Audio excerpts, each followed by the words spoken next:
Hey, traveler, Paimon. Oh, Paimon knows that voice!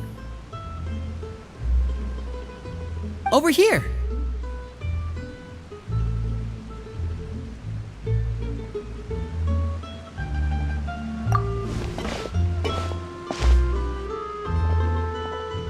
To borrow one of the more popular turns of phrase at the moment, this appears to be quite the fated reunion.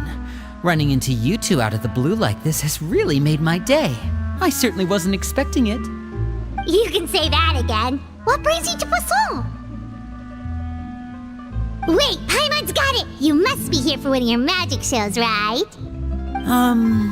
Actually, we've run into a bit of trouble on the home front, so Father arranged for us to stay in Poisson for the time being.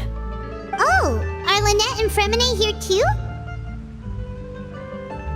Yep, along with most of the other members of the House of the Hearth.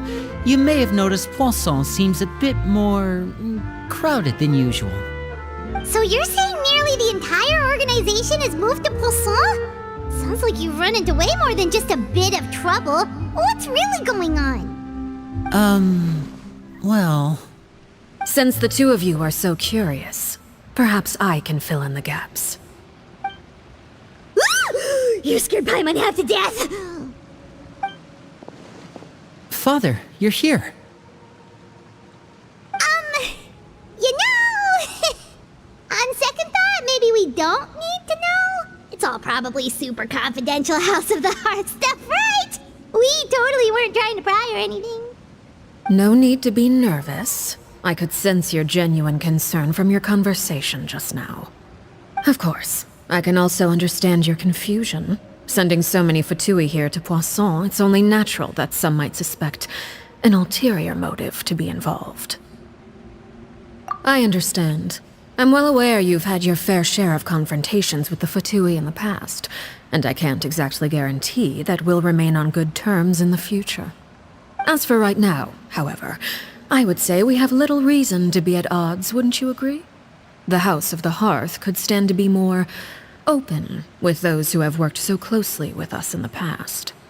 As for the issue at hand, well, it hardly relates to any ulterior motive. To be frank, it all stems from a certain rumor circulating around the House of the Hearth. It's an internal matter. What sort of rumor? A rumor that a certain phantom child is hiding away in the House of the Hearth. A phantom child? Ooh, just hearing the name is giving Paimon the creeps.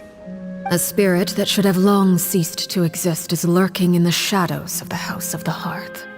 So I decided to bring the children to Poisson before continuing to investigate the situation. I expect I should be able to track down the spirit fairly quickly. After that, it's just a matter of resolving the situation, if you will. It shouldn't be much trouble at all.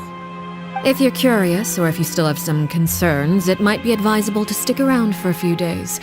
I'm sure the children would be exceedingly pleased to welcome some visitors. Lenny, I'll leave you to entertain our guests. I have some matters to attend to. Of course, Father.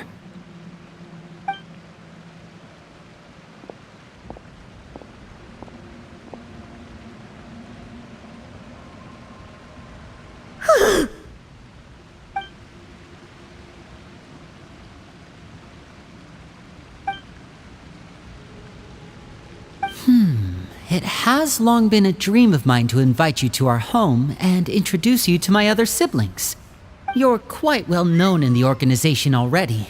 A lot of people have been talking about you, especially after everything with the prophecy. If you're willing, why don't you stay a while and have a little chat with us?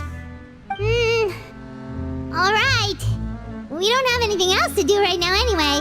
But let's be clear, we're just gonna be there as guests, okay? Don't get any funny... Oh, wait a second. For your guests, that probably means we'll be treated to lots of yummy food, right? Of course. During our stay in Poisson, we've been helping out the locals with some fishing.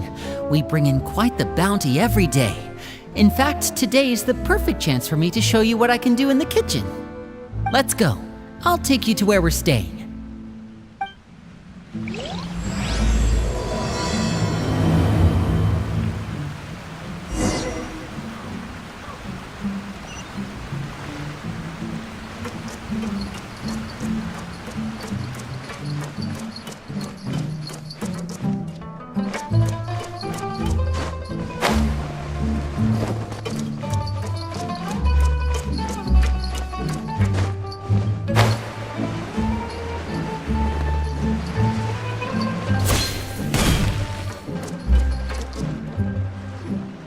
We rented this house from one of the locals to use as a temporary base. I'll come back later and tidy up a bit. After that, it should be all ready for you to stay in tonight. Awesome, thanks! So, where are we off to now?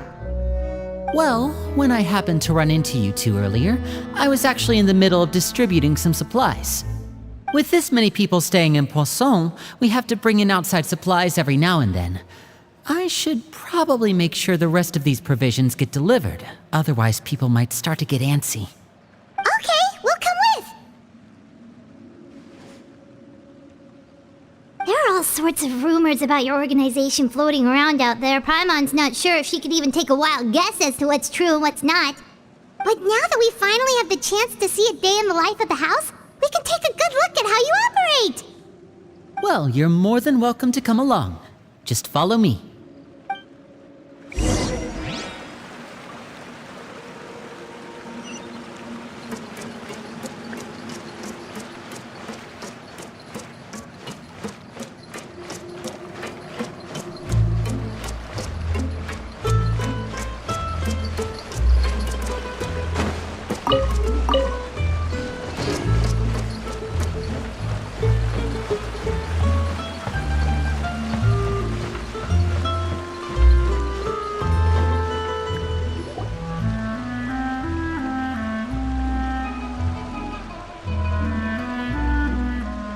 Linny! We're finally here!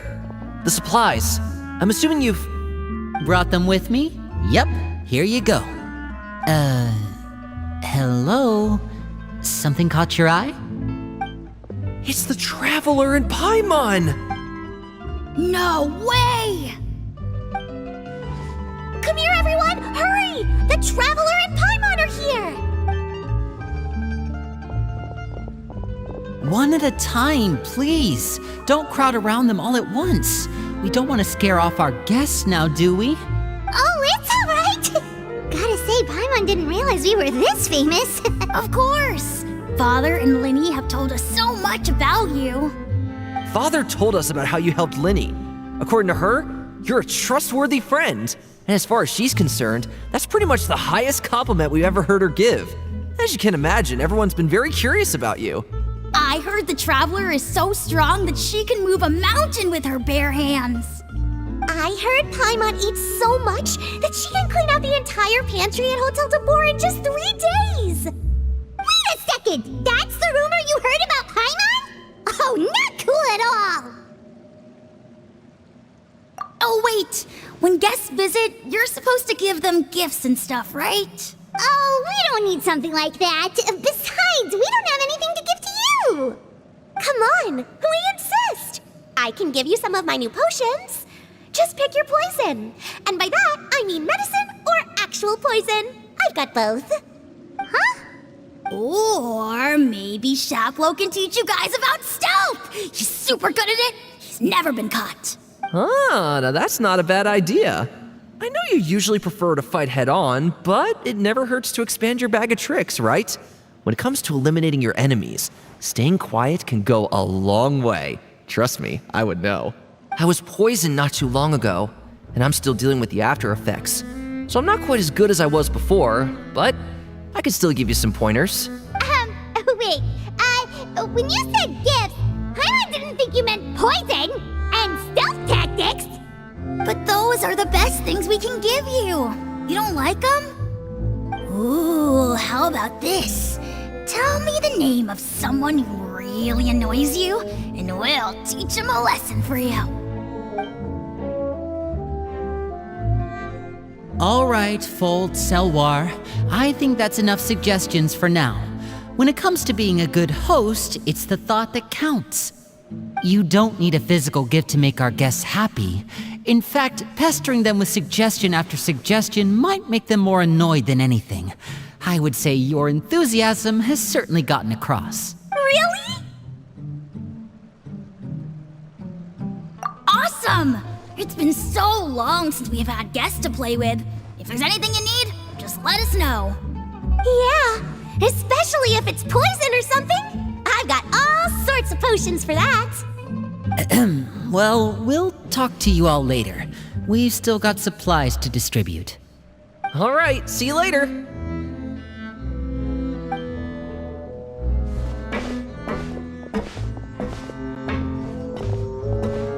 Bye!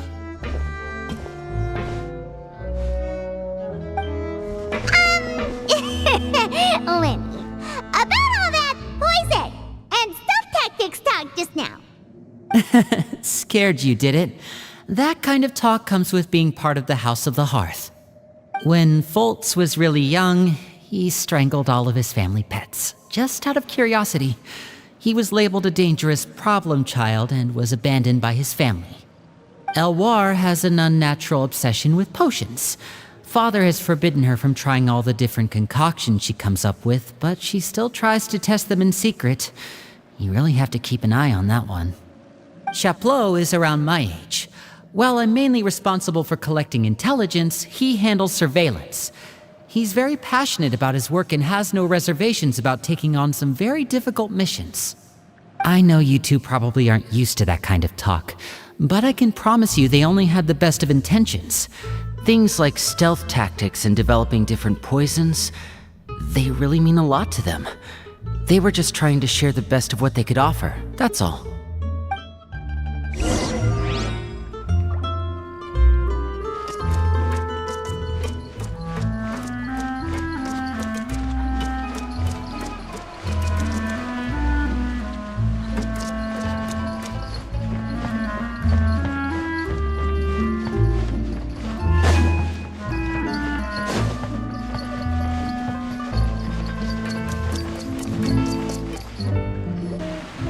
Filio, supplies are here.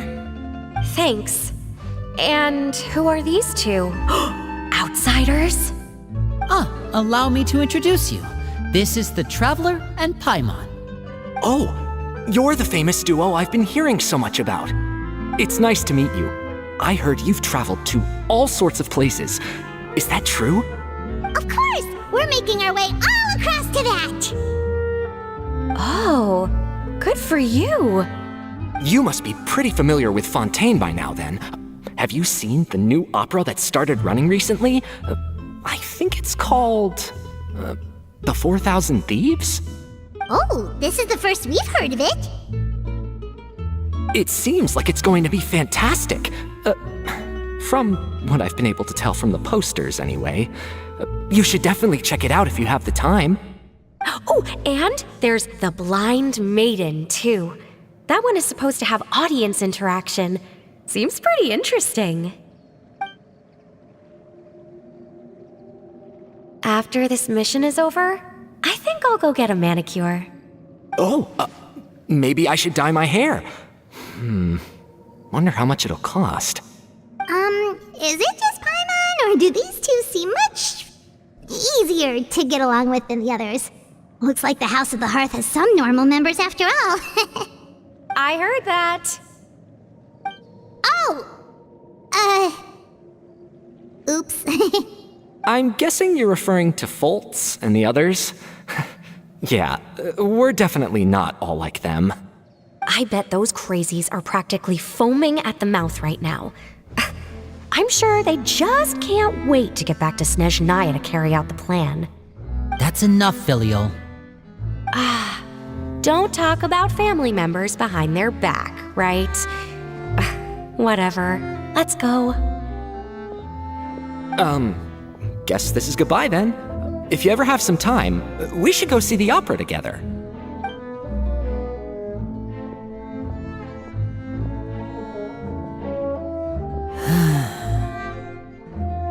Well, That's it for the supplies. We should probably head back as well.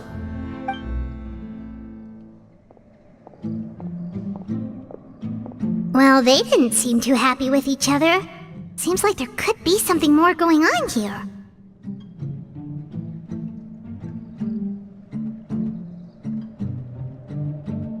You're right. We're only here as guests after all.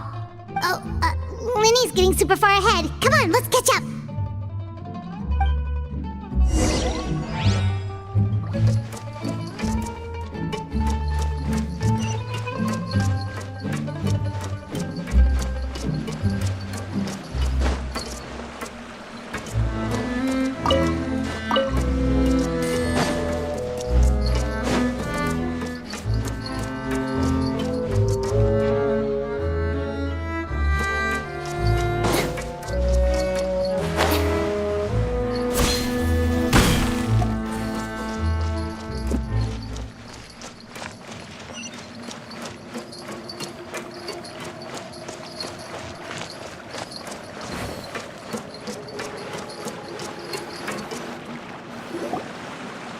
So, what do you think of the members you've met so far?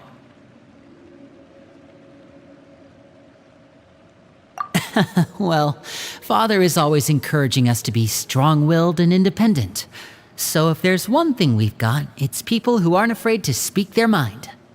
Well, I should probably get cooking. Wanna join? Of course! Then let's head out and... Fremine? What are you doing here? Well, Fremine! Nice to see you again! you too. I heard you're here as guests of House of the Hearth. Welcome. We were just going to make some food. Why don't you come along?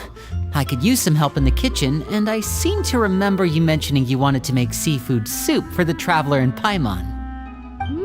Seafood soup? Oh, Paimon's drooling already. Were you looking for something just now, Fremine? Maybe I can help. It's nothing. I just wanted to see if there were any extra supplies. Yeah, we've got some left over. What do you need? Some food and water, and some clean cloth, if possible. No problem. Give me a second here. Food, water... Wait a minute. What do you need all of those for? You're not on any missions as far as I'm aware, and you were just going to come eat with us. So what's this all about? I thought I'd grab an extra portion because I get hungry at night. Could be because I'm growing, you know? And... Fremine, you remember what I told you? You're not like me. Your lying skills still need some work. Tell me what's going on. Is it really bad enough that you have to keep it from your own brother? Maybe it'll be better if we gave them some space.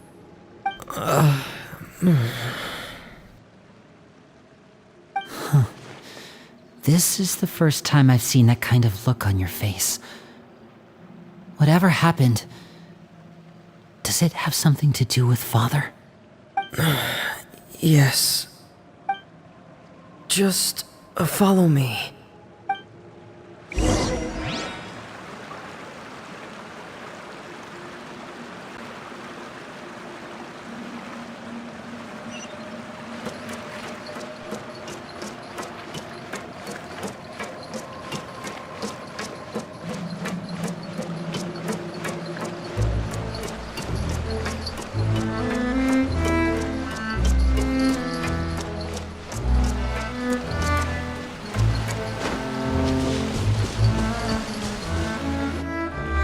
You're back! Oh, and you've brought some friends with you this time. Hello, my name's Linny. I grew up in the House of the Hearth. And you are? Hi, Linny. I'm also a child of the House of the Hearth, just like you. You can call me Clairvy. Clairvy? It's nice to meet you. Does that name ring any bells, Lenny? No, not at all. That's not a name we have on our roster, I'm sure of it. What I'm not sure of, though, is how she managed to sneak in. She must be the phantom child Father's been searching for. From the looks of it, I'm guessing you were the one that found her, Fremine. You, haven't told Father, have you? No, I haven't told anyone. I've just been keeping her hidden. For how long? About half a month now. So ever since we got to Poisson, then. Do you have any idea what you're doing? I know what I'm doing. Really? 'Cause from where I'm standing, it looks like you're hiding the very person Father has been trying to find. If Father finds out about this, everyone involved is going to be punished. You know the rules of the house, Fremine. I know you do. Father doesn't tolerate any form of betrayal. So why are you doing this? I've thought it through. And I just can't hand her over like that. Linny, don't you remember last year? Chaplot nearly died after getting poisoned during that one mission. He wasn't able to get back before the poison started taking effect, and not a single person was there to help him. That night, while I was sleeping, I heard a voice telling me to go save him. I opened my eyes, but I couldn't find the source of the voice. I thought maybe I was just hearing things, but I went to look for him anyway. Luckily, I got there with enough time to save his life. That feeling of being haunted, of hearing voices, it's happened many times in the House of the Hearth. I'm sure you've noticed. So what you're saying is, that was her? She was the one who spoke to you that night? Unless there are other spirits roaming around the House of the Hearth, I don't think there's any other possibility. If Clairvy were our enemy, it wouldn't matter whether she was a spirit or an actual child. I would have acted without a second thought, because that's what Father ordered us to do. But she's been living with us, helping us from the shadows all this time. I think that makes her family. I couldn't just hand her over to be dealt with. Not when there's so much we still don't know. So what's your plan then? You can't keep her here forever. Someone is bound to find out eventually. I haven't thought that far yet. I don't want to disobey an order from Father, but I also don't want to put Clairvy in danger. Come with me. There are a couple things I'd like to say to you in private.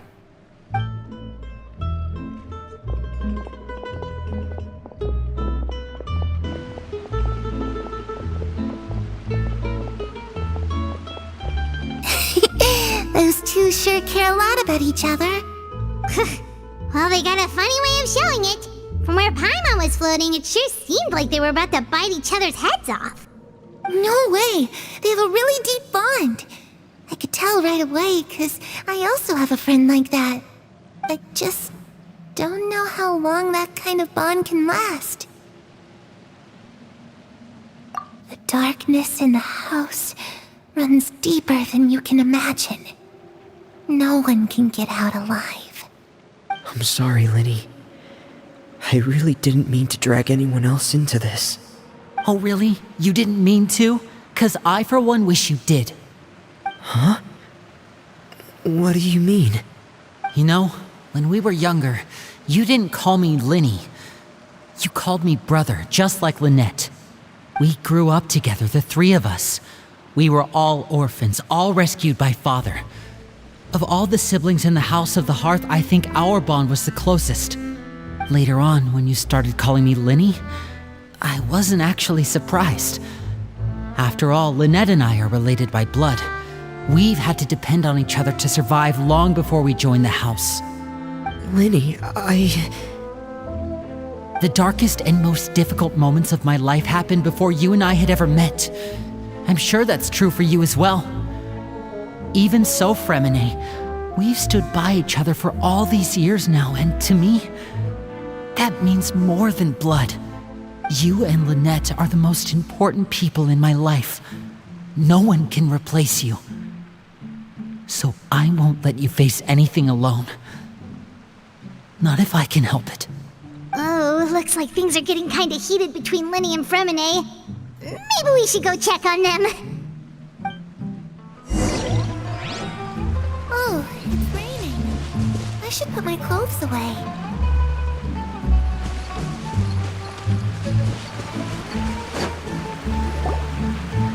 Hey, you two! Hope we aren't interrupting anything. Like a fight, or...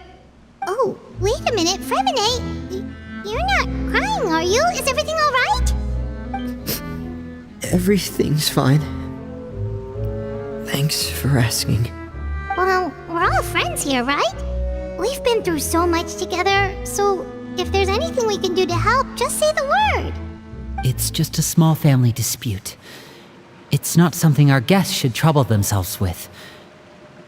In fact, it might be better if your stay ended here. What are you getting at, Traveler? When guests are around, families are often on their best behavior. And any disputes are less likely to escalate. That's what you're trying to say, isn't it? I just... Thank you. I was really hoping to keep you out of it. But even if I could think of some other reason to turn you away, I'm not sure I could convince you. I know things could turn dangerous, so I promise you this. From now on, I'll protect you like my life depends on it. Me too. Well, back to the matter at hand then.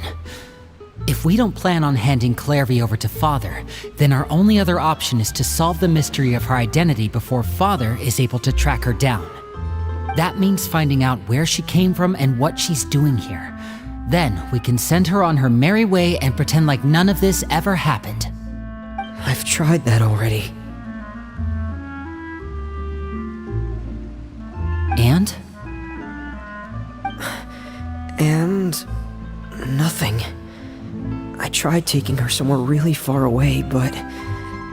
after some time, she just reappeared. She even came with us all the way to Poisson. It seems like wherever the house is, she follows. I don't know much about spirits. Do you two have any ideas? Let's see here. Paimon remembers hearing something like, if you fulfill a spirit's last wish before they die, they'll let go of whatever's keeping them here and return to the ley lines. Oh, it's just that Paimon doesn't really remember where she heard that, so it's not guaranteed to work or anything. Well, sounds like it's worth a shot. Guess that means we should go ask her about her wish. But first, Fremine, I need you to promise me something. What is it? I need you to promise me that this will stay between the two of us. We're the masterminds behind this whole thing. No one else gets involved. Can you do that for me? Of course. I promise. All right. Then let's seal the promise just like when we were kids. Fist bump on 3. Ready? 1, 2, 3. I swear.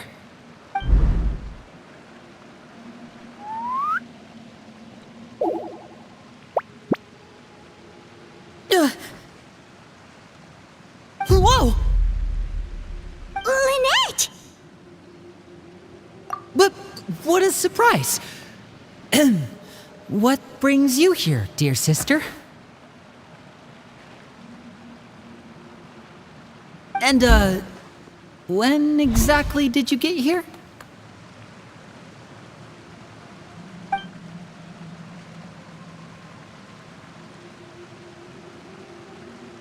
You're an idiot, brother. And you too, Fremine.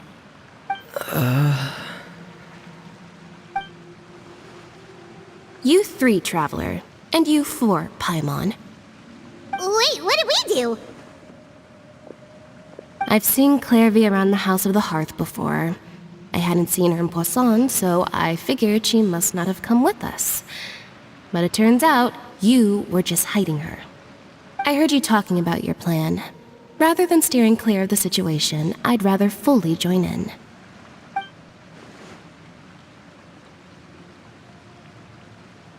If you don't agree, I'll have no choice but to report everything back to Father. Simple as that. You're not giving us much wiggle room here, Lynette. Well, I guess we're all in this together then. After we talk to Clairvy, we'll figure out our next move. There's no time to lose. Let's go.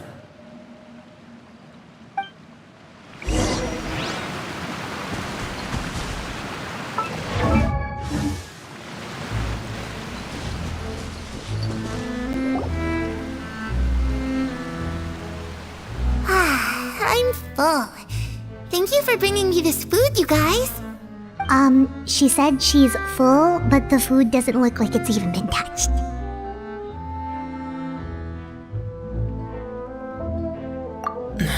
That's right. Based on what I've been able to observe, it doesn't seem like Clairvy can interact with the physical world at all. Still, when she's presented with food, she'll always linger around it for a good little while. Maybe, in her mind, she really is eating those things. Does she know that she has already passed away? I've tried to ask her, but she didn't answer. My guess is that she's just as confused as we are. Or maybe she couldn't understand the question at all. Clairvy, if you've got some time, I'd like to ask you a few questions. Sure. Oh, another new friend. Hi, I'm Clairvy. Hello. Clairvy, how did you join the House of the Hearth? Huh? Isn't it the same for everybody? The knave brings you here and then you can't leave. It's just that your name, it's not on the roster. And I've never seen you before. The roster? Oh, I get it now. I think there might be some things you don't know about this place. The people in charge, they're not as nice as they look. They say they keep a roster, but it's not complete. There are a lot of people who aren't on it, and never will be. In this house, some people are family, and other people are just test subjects. Those kinds of people aren't ever going to get a place on the roster, unless it's the roster of people who've been executed. Wait, does that mean the knave... She... Is there anyone that can vouch for you? Perry, she's my best friend.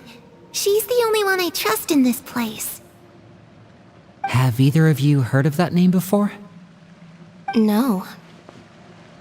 Me neither. Clairvy, Perry. Neither of those names are on the roster. But it seems like she's telling the truth. Either that, or this kid's already got a bag of tricks bigger than mine. Maybe we should try a different approach. Clairvy, do you have a wish? A wish? It can be anything you want. Just imagine. It's your birthday, you're blowing out the candles, and your wish is...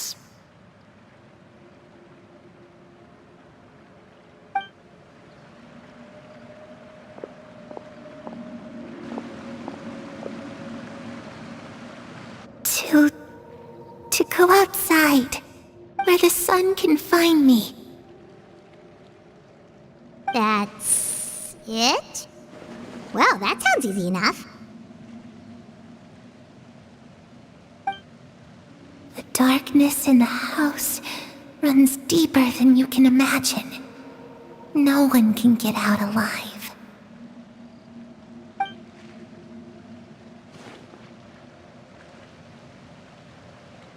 Okay, time to divide and conquer. Listen up. I've got a plan. I'll try and find a way to use basic illusory magic to take Clairvy outside and bring her somewhere with sunlight. Lynette, try and find the list of executions that Clairvy was talking about and see if her name is on it. Fremine, you stay in Poisson. We can't be the only ones who've had run-ins with Clairvy. I need you to collect intel on everything she's said and done.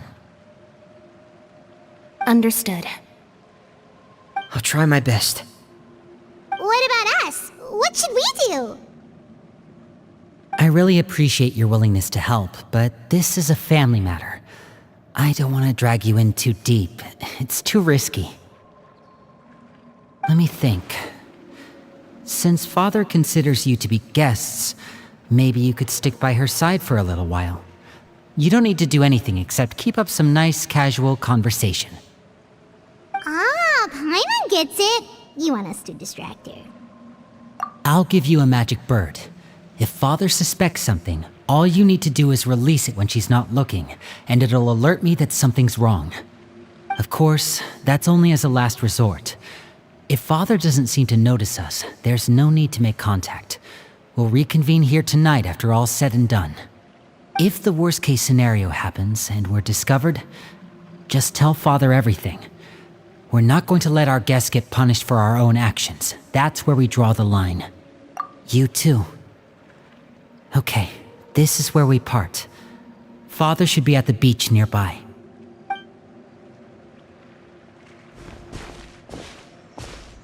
I really hope this goes well. No, it has to go well. That's the only way this can get resolved.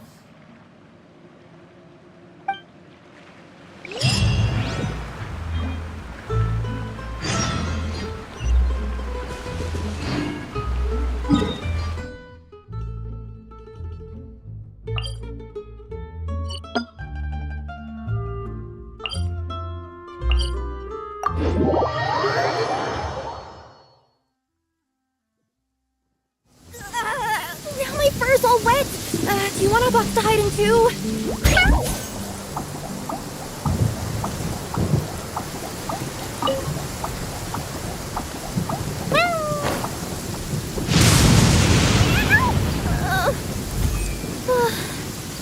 I almost forgot how to speak like a human.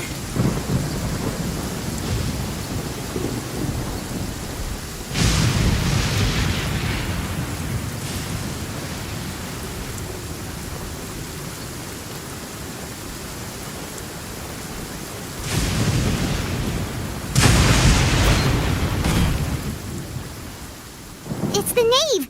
And... child! Hey, aren't you supposed to be in Snezhnaya recuperating? What are you still doing in Fontaine? Oh, it's you two.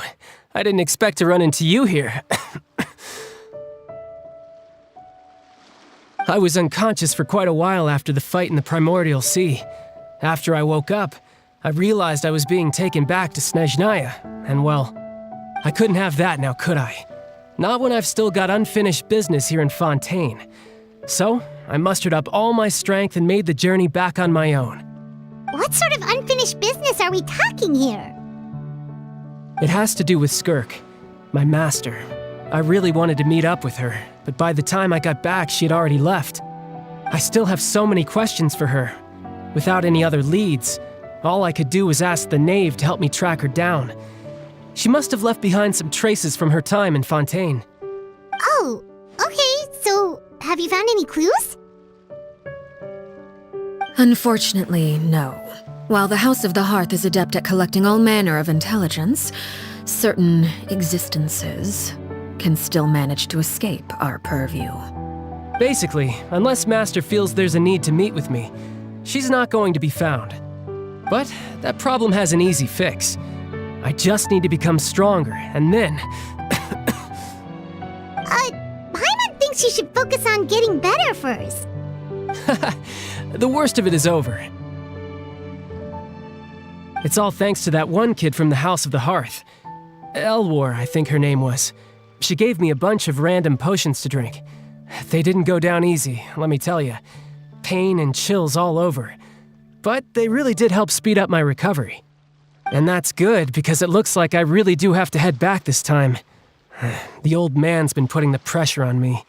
He sent someone to tell me I'm needed for some sort of project. Project Stuja? Yeah, that's the one. I heard Regrader's involved too. I'm not looking forward to having to listen to all his monologuing, that's for sure. Hey, maybe you could think of a way for me to stay in Fontaine for a little longer. Helping Linny and the others brush up on their fighting skills would be far more interesting. If you and I could spar, that would be even better.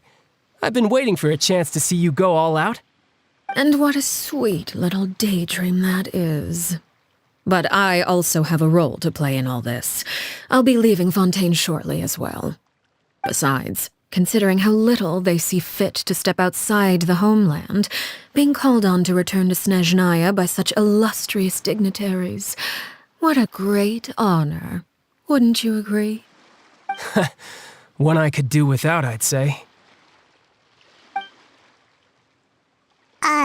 Is it just Paimon? Or does it kind of seem like they're... So, dear guests of the House of the Hearth, to what do I owe the visit?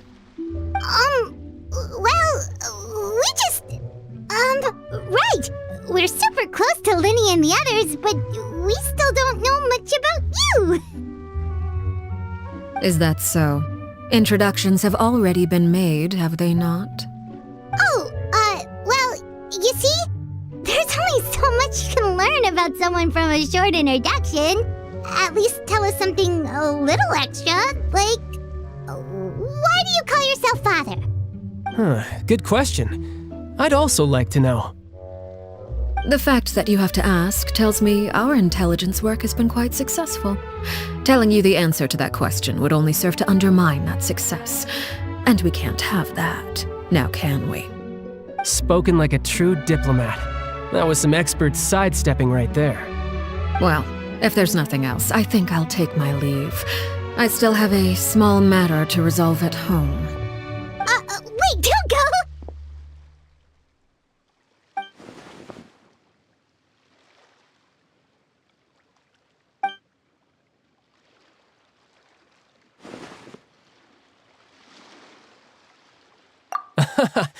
I'd also like to hear the answer to this.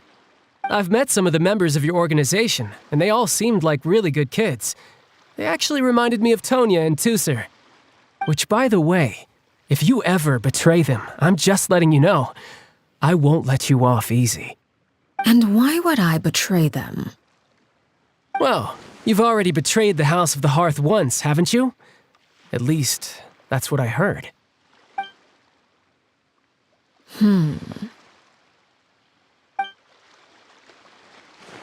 Okay, I admit. That's just what the old man told me. The rooster, I mean.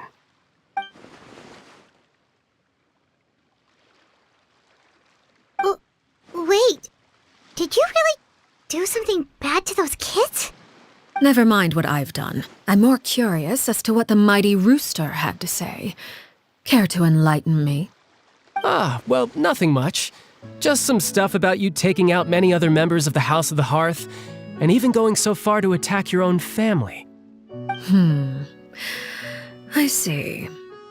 Oh, based on your reaction, I'm guessing it's all a bunch of lies. Hardly. I don't appreciate his particular turns of phrase, but I suppose he didn't say anything untrue. Although, it would be more accurate to say that there is a certain level of prejudice involved, but I don't intend to clear that up just yet. Prejudice has a funny way of concealing the real truth behind certain things, an attribute that I find to be quite advantageous. Call yourself a Fontainian, for example, and people will assume all sorts of things, when the real truth is that this is simply the land where I was raised. Huh? You're not actually from Fontaine? But then why did you try to help out with the prophecy and everything? I was trying to protect the children born in Fontaine. Claiming that I myself was a Fontainian simply made it easier to operate. People would hardly suspect a fellow Fontainian of having any ulterior motives. Who wouldn't want to save their homeland after all? The primordial sea wouldn't have any effect on me, but it would have caused great harm to the House of the Hearth. Well, you wanted extra information, didn't you? There you go. I hope that satisfied your curiosity.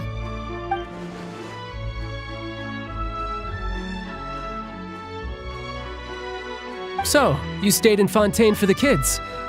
I guess I was wrong to believe you'd betray them. Apologies. Looks like I was holding on to some prejudices myself. Good.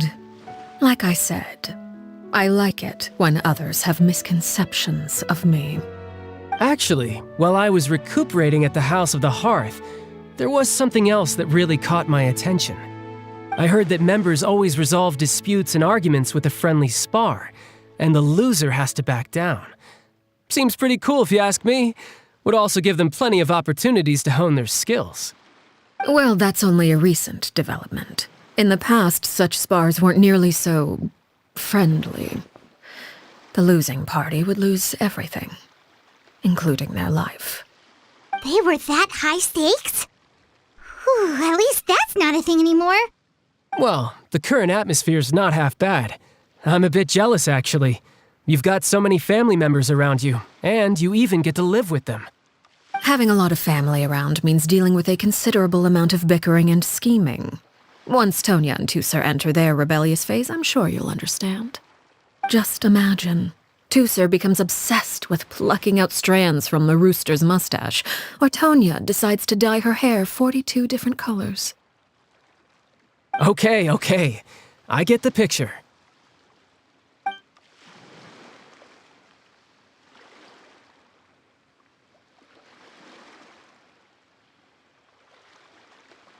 Well, would you look at the time? I should probably get going. Traveler, Paimon, I'm not sure where our paths will cross next, but the next time we run into each other, we should definitely try and find some time to spar. Again, maybe this is a conversation we can have when you look less like you're gonna keel over. All right. Well, thanks for everything, Arlecchino. No thanks necessary. You also played a part in obtaining the Gnosis. I would say we can call ourselves even. I like the sound of that. Well, I'm off. See you all some other time. We should probably get going too. Do you want to head back with us? Oh? You want me to leave so soon? Well, you see, I'm rather enjoying the evening breeze. If you don't mind, I think I'll stick around for a bit. I have some things to think about. Apologies for not attending to you like a proper host. Please forgive this slight. I do hope you'll have a pleasant stay. we managed to keep her distracted until nightfall. Good thing Child was there to keep the conversation going. You don't think she suspected anything, do you? Oh, I wonder if Liddy ran into any issues. Let's hurry back and see how everything went. Oh? You decided to stay a little longer? Let's take in the ocean view together, then.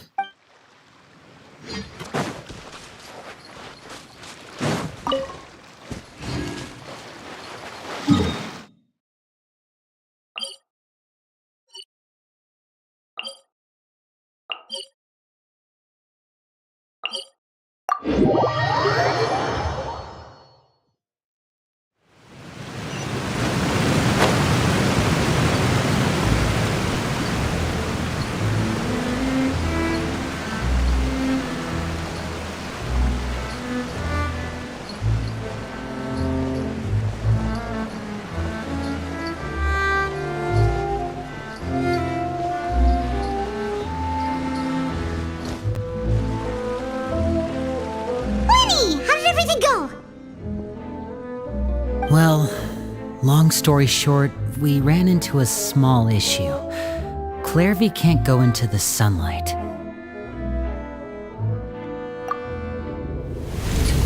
Everything was fine at first. She followed me up to the surface just like I told her.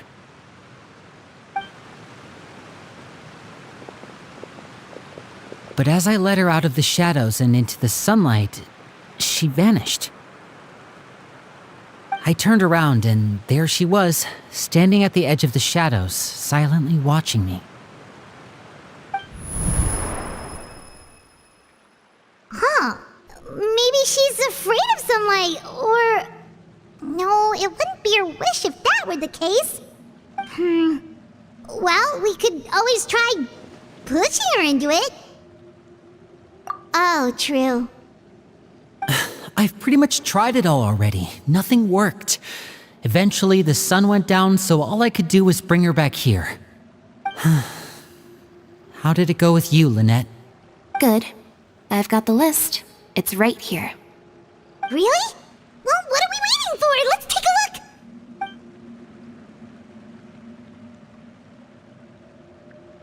Oh, that's a lot of pages. Oh, it's gonna take forever to get through it all. We can each take a section. Here. La Pouillade, L'Endroit, Chambel, Horaire.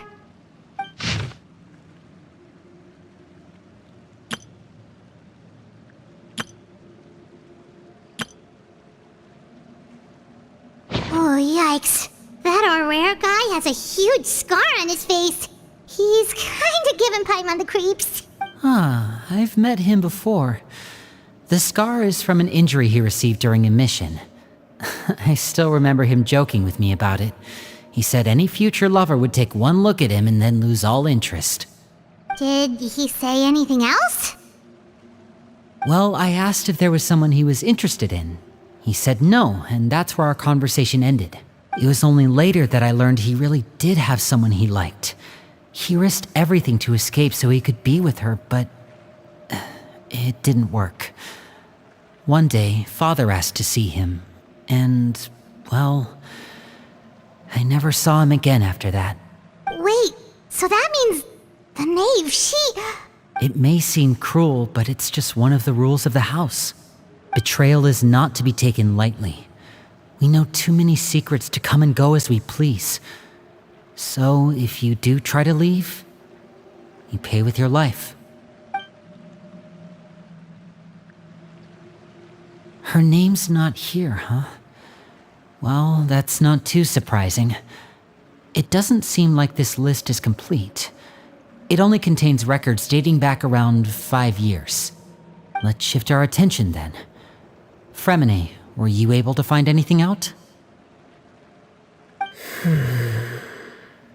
Fremine. Sorry. I was thinking about something. I managed to talk to quite a few people, but I couldn't help but notice that the atmosphere in the house was a little... strange. Strange? Yeah, I mean, I know there have been arguments in the past, times when people haven't gotten along. Chaplot and Filiol are a good example of that. Oh, those are two of the people that we met while delivering supplies. Paimon can see how they might not get along. They had very different vibes, and their, interests seem to be pretty different as well. That's to be expected, actually. Father brought us all here, shared her knowledge with us, taught us how to fight. That's one thing we all share. But that's also where the similarities end.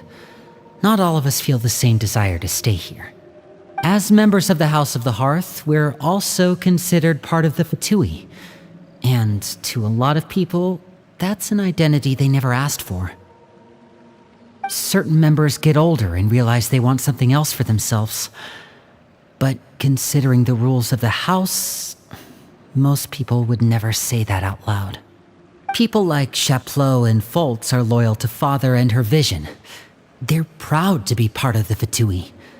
Filiol and Nantoy, on the other hand, well, they aren't quite as enthusiastic. These kinds of conflicts have always been there. It's not like Father is in the dark about any of this. Well, that's true. But it just feels like things have gotten worse lately. Filiol and the others, it seemed like they were meeting in secret to talk about something. I can't say for sure, but I think they've met Clairvy. You think she's been inciting them to act out? No, not exactly. But I wouldn't be surprised if she said something to them about the darkness in the house and how deep it runs. She's told me about it before. Experiments being run on children. People being used as pawns on the battlefield without so much as the strength to survive. And they just believed all that? Without any evidence?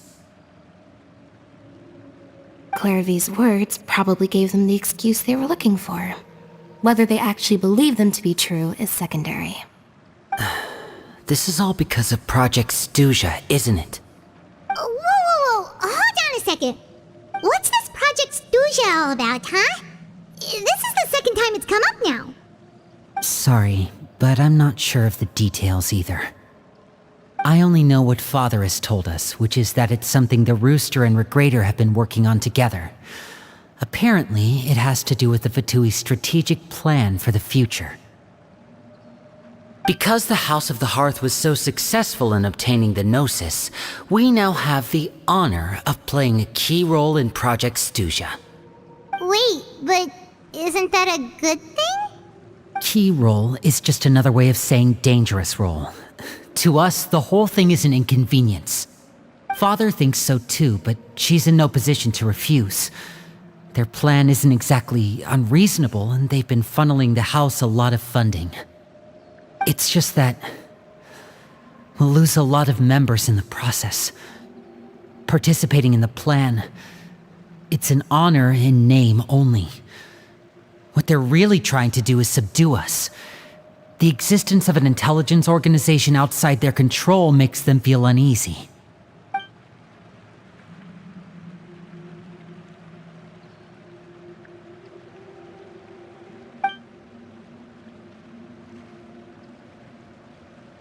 Okay, super complicated top secret Fatui business aside, what does all of this have to do with the conflicts you were talking about earlier? Paimon doesn't get the connection.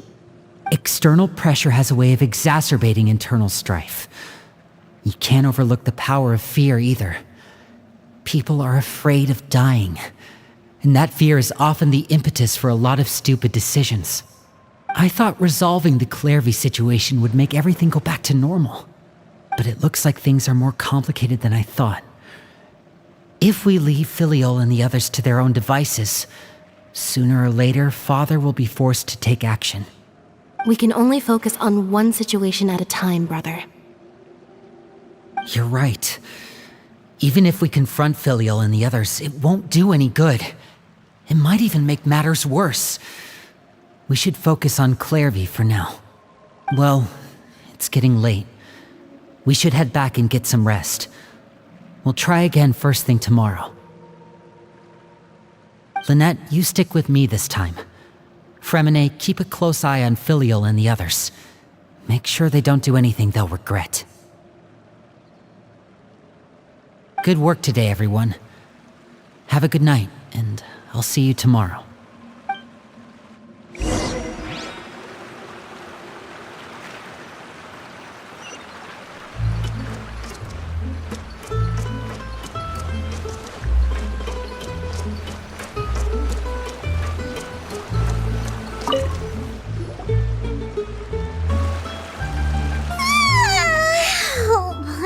Looking forward to an early night, but she can't sleep at all. Hey, you don't think the Knave will be too angry with Lenny and everyone if she finds out about all this, do you? She's even scary when she smiles. If she were to actually get angry... Ooh, you have to protect Paimon if that happens, okay, Traveler? Trust is effort, Traveler. Look over there! Quick, let's catch up with her before anyone sees!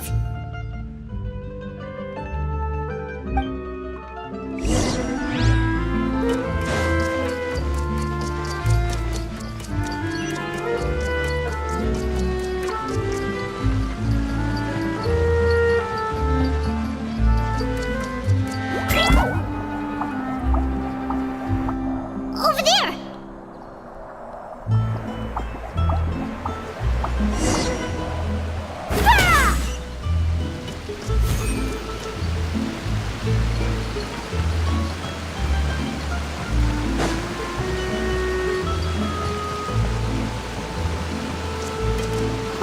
is she going?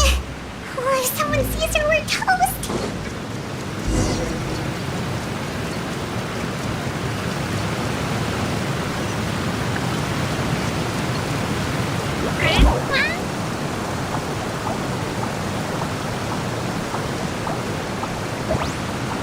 Oh, look! She stopped!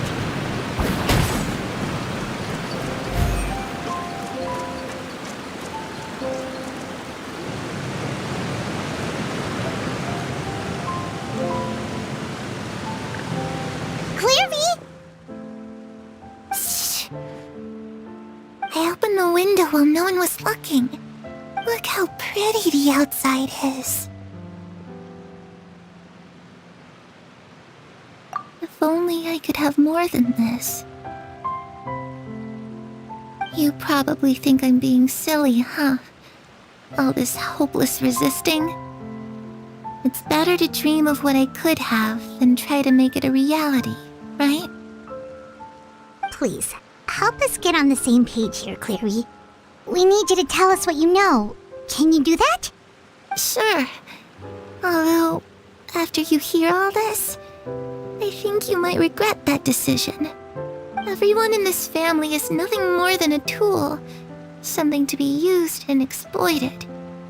We're all expendable, including me. As long as you're useful, you get to stick around. Lose your value, and you're handed over to the doctor, experimented on, and given a fate worse than death.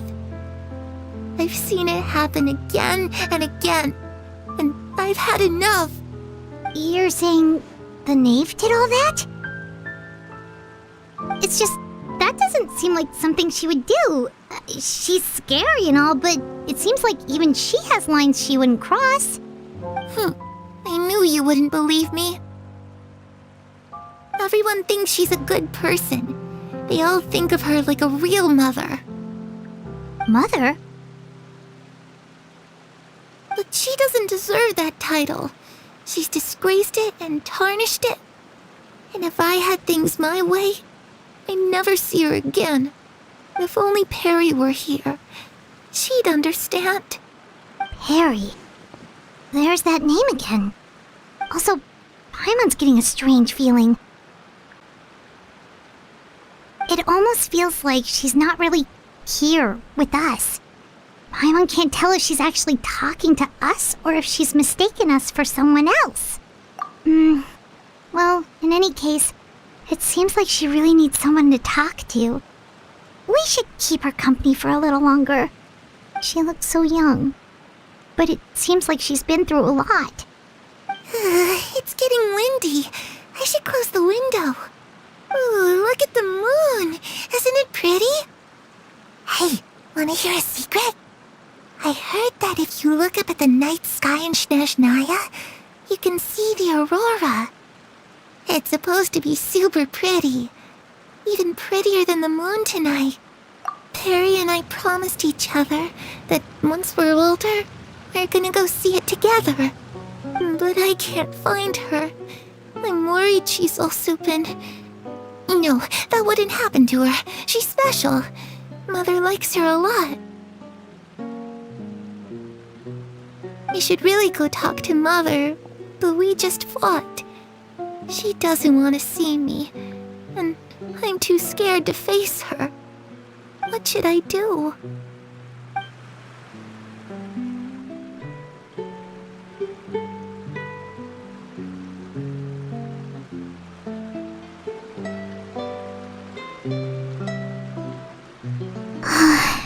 Paimon really doesn't understand what's going on with her.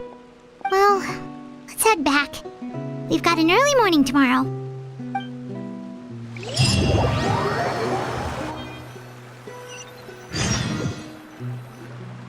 All right, looks like we're all here. Let's go ahead with the plan. Oh? What is it? What makes you ask that? Well, we kinda ran into Clairvy last night, and that's what she told us. We met the doctor back in Sumeru. He's super dangerous, and he's done all sorts of bad things.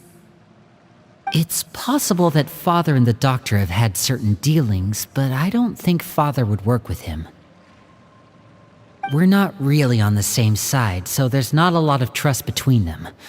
That doesn't exactly set the stage for a successful partnership. I did hear, though, that when Father first became a harbinger, the doctor offered to work with the House of the Hearth. Father rejected most of his proposals, except for one. It had to do with some sort of secret experiment. Secret experiment? Could that be what Clairvy was talking about? I don't think so. I don't know any details about the experiment itself, but I do know it's an entirely independent operation. The doctor only proposed a direction for the research. That was the extent of his involvement. I still don't think that counts as working together. The details of the experiment are confidential, but complete records are kept on all participants. That doesn't seem to be the case with the situation Clairvy referred to. I know you don't agree with some of the Fatui's methods, and I'm not asking you to. But I am asking you to trust us on this. The House of the Hearth has its own principles. There are certain lines we're not willing to cross. Alright, that's good to hear at least. Clairvy seems to think the Knave and the Doctor worked together to do something horrible. If that turned out to be true, Paimon doesn't know how he would even face you guys. It's just that it doesn't seem like Clairvy is lying either. The easiest thing to do would be just ask the Knave directly, but Paimon doesn't think she'd tell us. Father didn't come back last night. She's probably still near the shore. We'll be counting on you to distract her. Lynette, you're with me. Fremine, you know what to do. Be on your guard, everyone. All right, let's get to it.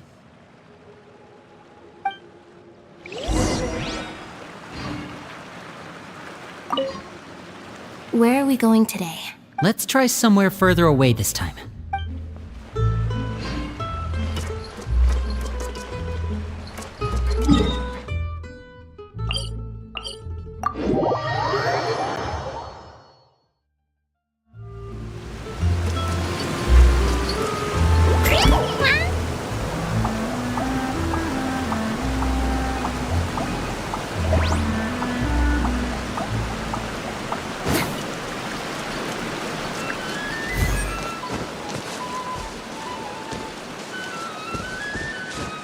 Yep.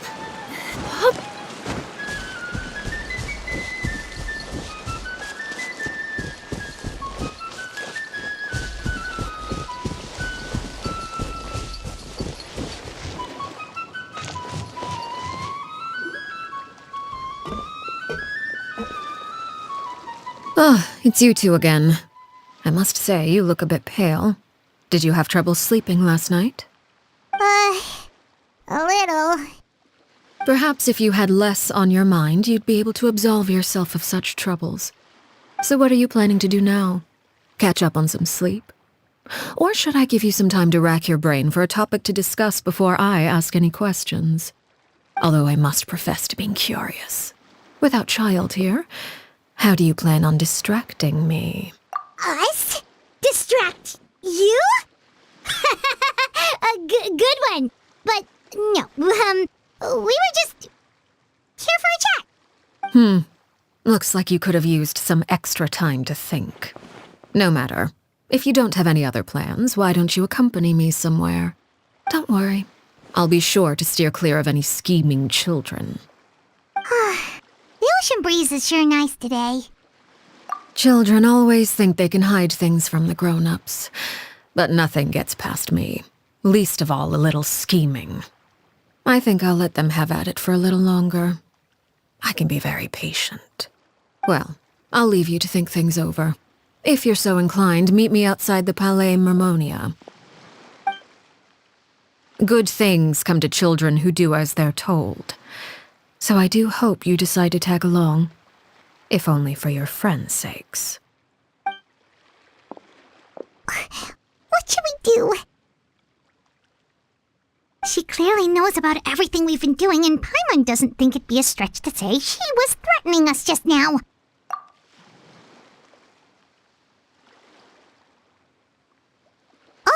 good idea. Hopefully he sees it in time. Well, we should probably head to the Palais Mermonia. Paimon doesn't want to find out what happens if we don't show up. Based on what the knave was saying just now, it sure didn't seem like it'd be anything good. Okay, then we probably shouldn't keep her waiting. It seems like Linny and the others are on thin ice, so let's do our best to not get them in any more trouble.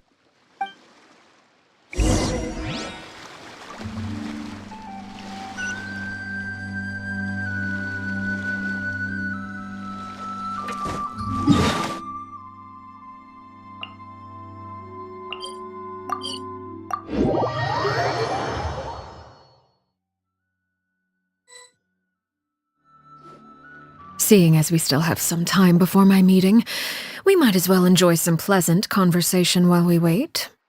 I'm glad to see you get along with my children. Being surrounded by good companions is necessary for a child's development. You're not planning on doing anything to them, are you?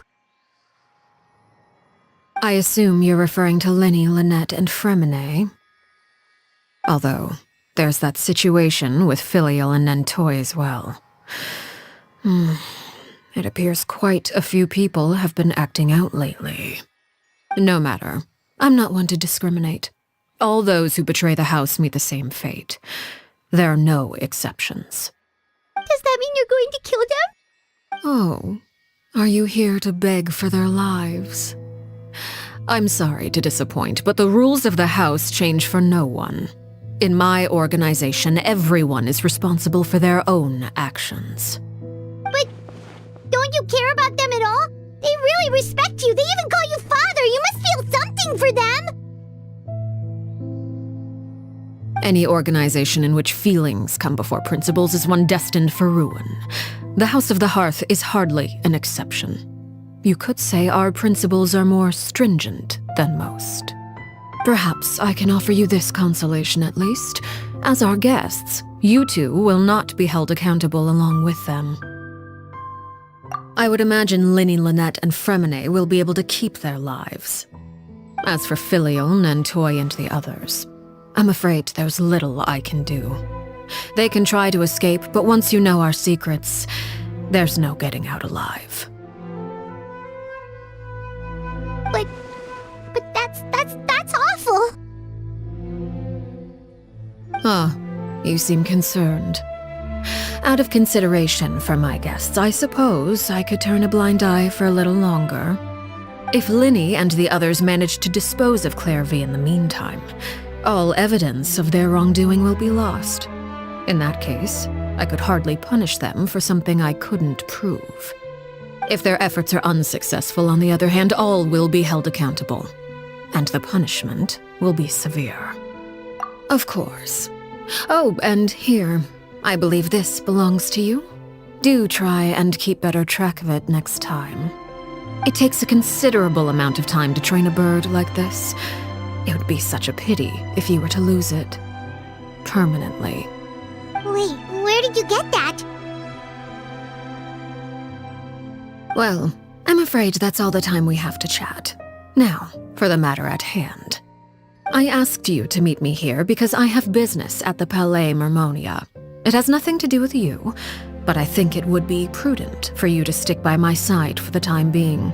There will always be time later to run off and tell Linny what you've learned. Well, time to go. Looks like we wrapped things up just in time.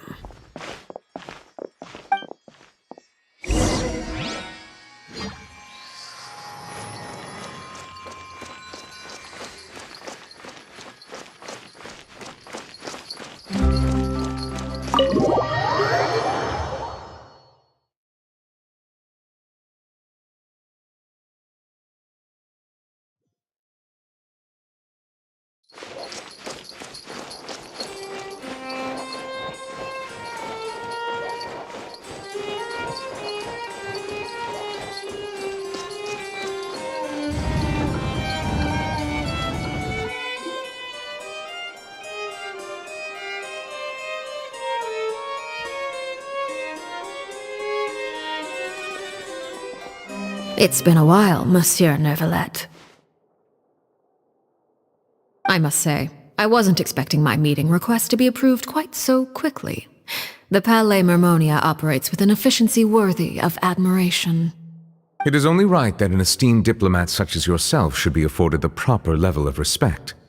Although, if I may speak plainly, I must confess that I did not anticipate we would have the occasion to meet again after presenting you with the Gnosis. I see you brought the Traveler and Paimon with you as well. If I may inquire as to the purpose of your visit. I'll be departing Fontaine shortly. There is, however, an outstanding matter that I would like to see resolved before I go.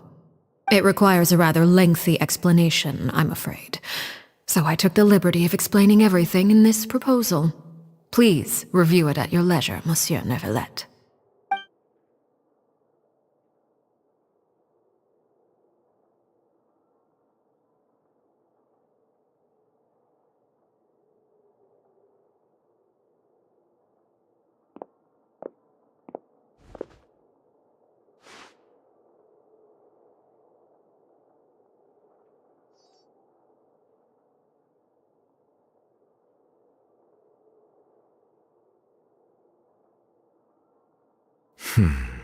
I understand your request.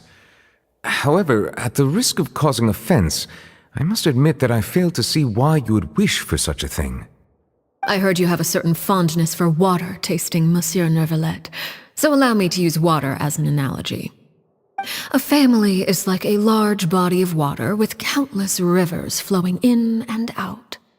As someone who watches over this system, I would hope that each river that flows from the source will eventually reach the ocean. Of course, objectively speaking, I know this is impossible. Most of the rivers will dry up along the way, disappearing into the ground and leaving nothing but a barren riverbed behind. Not all rivers are destined to reach the ocean, but I would not see their existence rendered meaningless. I believe the water that flows within them is simply meant for a different destination, like a field in need of irrigation.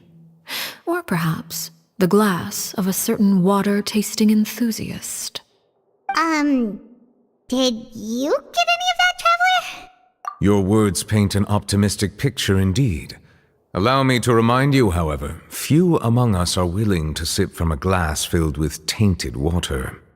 It may have been tainted at one point in time, but not to worry. I'll make sure it's strained of all impurities and returned to its cleanest form.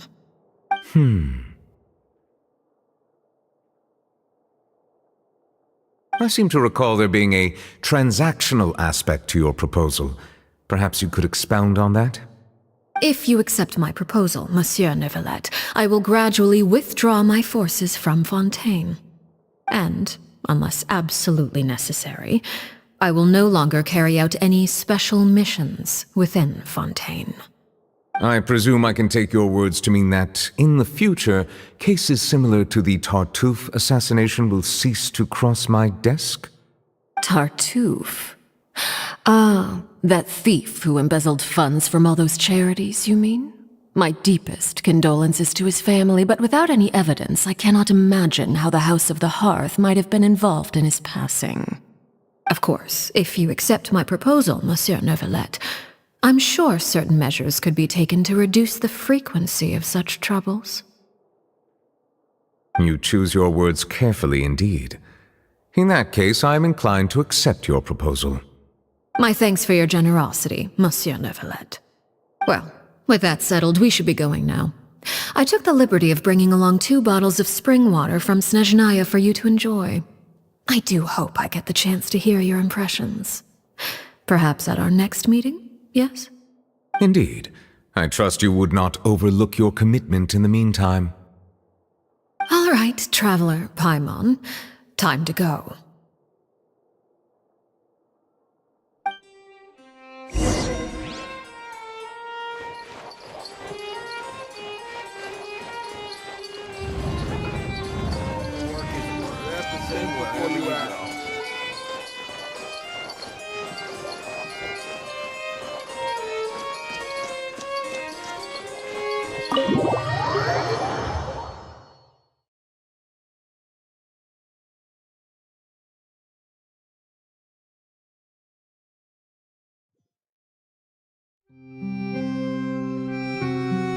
So,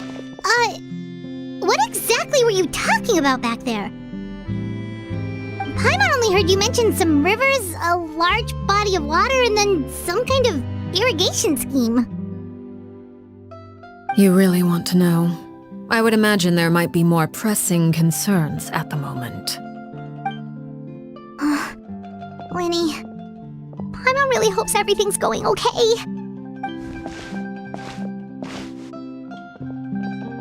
Oh, Paimon recognizes that look. You've got your thinking cap on, don't you, Traveler?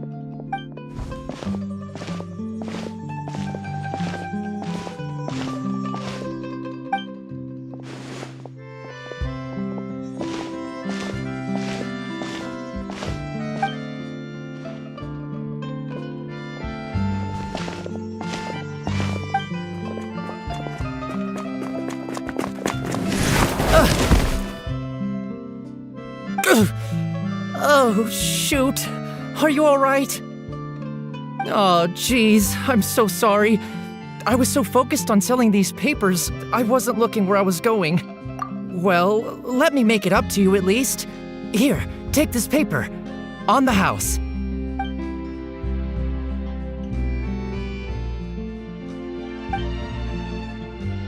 Oh, you don't have to give us anything. Please, I want to. It's not like I'm short on supply. All the extras will be useless come tomorrow anyway. It's my fault, really. I was just trying to bring home some extra mora for the family, but I bit off more than I can chew. I haven't had many takers today, so I'm still swimming in papers. What's going on here? Nothing much. I just ran into your friend here on accident. I should probably get going, actually, so... Hold on. Of course, I'm happy to compensate you with mora, it's just... I don't have any on me at the moment. I'll take 3 papers. Here, your payment. Oh! Thank you for your patronage. May the Archons bless you with good fortune. If only I had the chance to run into such generous customers every day. I should probably just take on a smaller inventory though, right? I'm getting married soon, so sometimes it's hard to not get ahead of myself.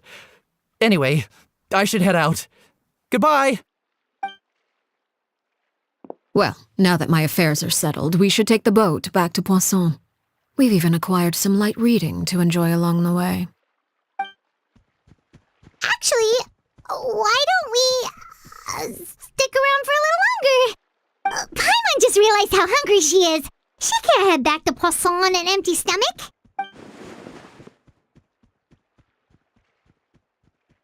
It appears you two are under the impression that delaying our return will somehow alter the situation in your favor. I'm sorry to ruin your fantasy, but your efforts are meaningless. That being said, I could be persuaded to give Linny some extra time. I just have one condition. If you agree to my request, I'll even answer some of your questions. You're quite curious about Claire V, are you not? And my relationship to her. Wait, why are you being so generous all of a sudden? You're not gonna ask us to do something bad, are you? You overestimate yourself. You don't have the talent for bad things. Then what can you possibly... The most important consideration in a negotiation is that both sides receive something they want. Demands and threats only get you so far. Wonderful. Here it is. When the time comes, make the choice that you deem most appropriate in the situation, and lend your help to the House of the Hearth. Okay, sounds normal enough. But what do you mean, when the time comes? When is that supposed to be? That is for you to decide. Then we have a deal. Follow me.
us later.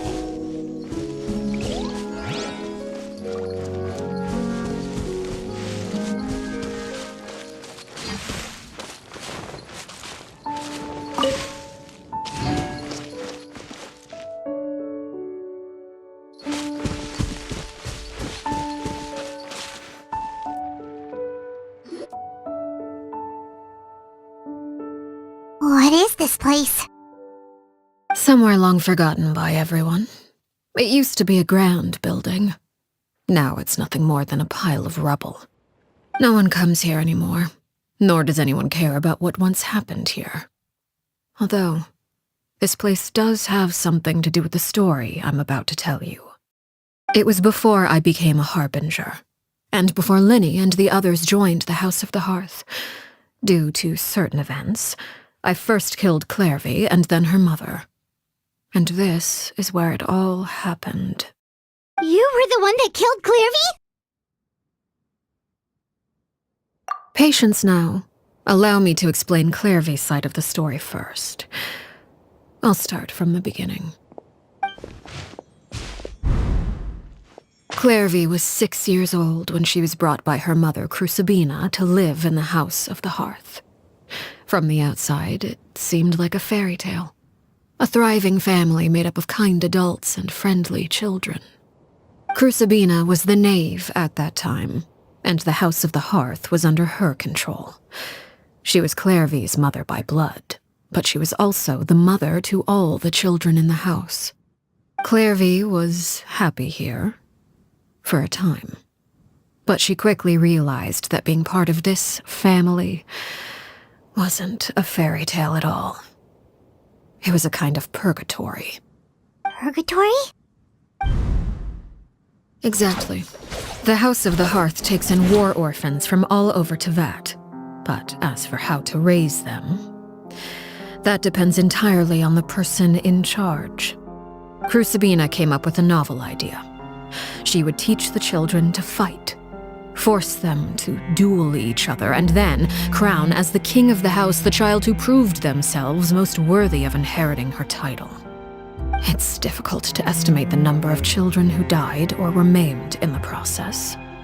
There's little I can say about the ones who died. The ones that emerged with permanent injuries, on the other hand, well, they still served a purpose. They would be handed over to the doctor to be experimented on, or sent away on dangerous missions. Nothing more than tools to be used and then discarded. So those were the experiments Clairvy was talking about. But what actually happened to her? You said that Clairvy was Crucibina's daughter, so if Clairvy tried to convince her to stop what she was doing, Crucibina probably would have listened, right? Despite being Clairvy's mother, Crucibina cared little for her daughter.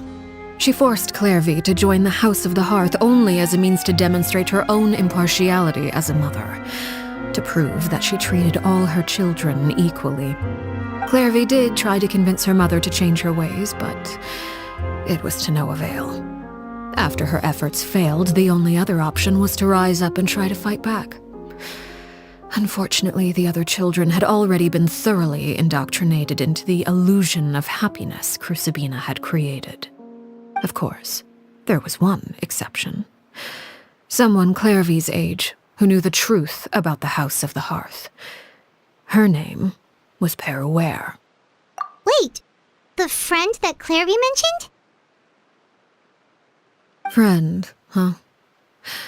I suppose we can call her that for now. Clairvy was a cheerful and passionate person with a tenacious spirit. Peruere, on the other hand, was rather cold-blooded. Her cold-blooded nature allowed her to see through Crucibina's facade. Yet, it was also this cold-bloodedness that prevented her from acting against it. At least at first. While Clairvy longed for freedom, Peruere was convinced that, amid all the fighting and violence, she would make it until the end. Despite their differences, the two became fast friends, united by their knowledge of the truth. Clairvy told Peruere that she hoped to create a real family, where no one would be killed or sacrificed. There may have been a certain naivete to her ideas, but Clairvy proved her determination many times over. She tried countless times to run away, ask for help, or expose the truth. But her efforts only earned her beating after beating. The only thing that kept her going was her strength of will. Even with her body racked with pain, she would still stand on her tiptoes and open the window at night. She and Perouer would look out at the moon together, a fierce longing for freedom shining in her eyes. But one day that light simply vanished. Oh no. What happened? Her hopelessness resulted from a culmination of things. 10 years had passed. 10 years worth of failure after failure. She and Perouer weren't children anymore, but finding any chance to escape still seemed as hopeless as ever. It was during this time that Perouer suggested a new plan. If escaping was out of the question, why not take down the very person sitting on top of this throne of lies? Mother herself. Clairvy rejected that proposal.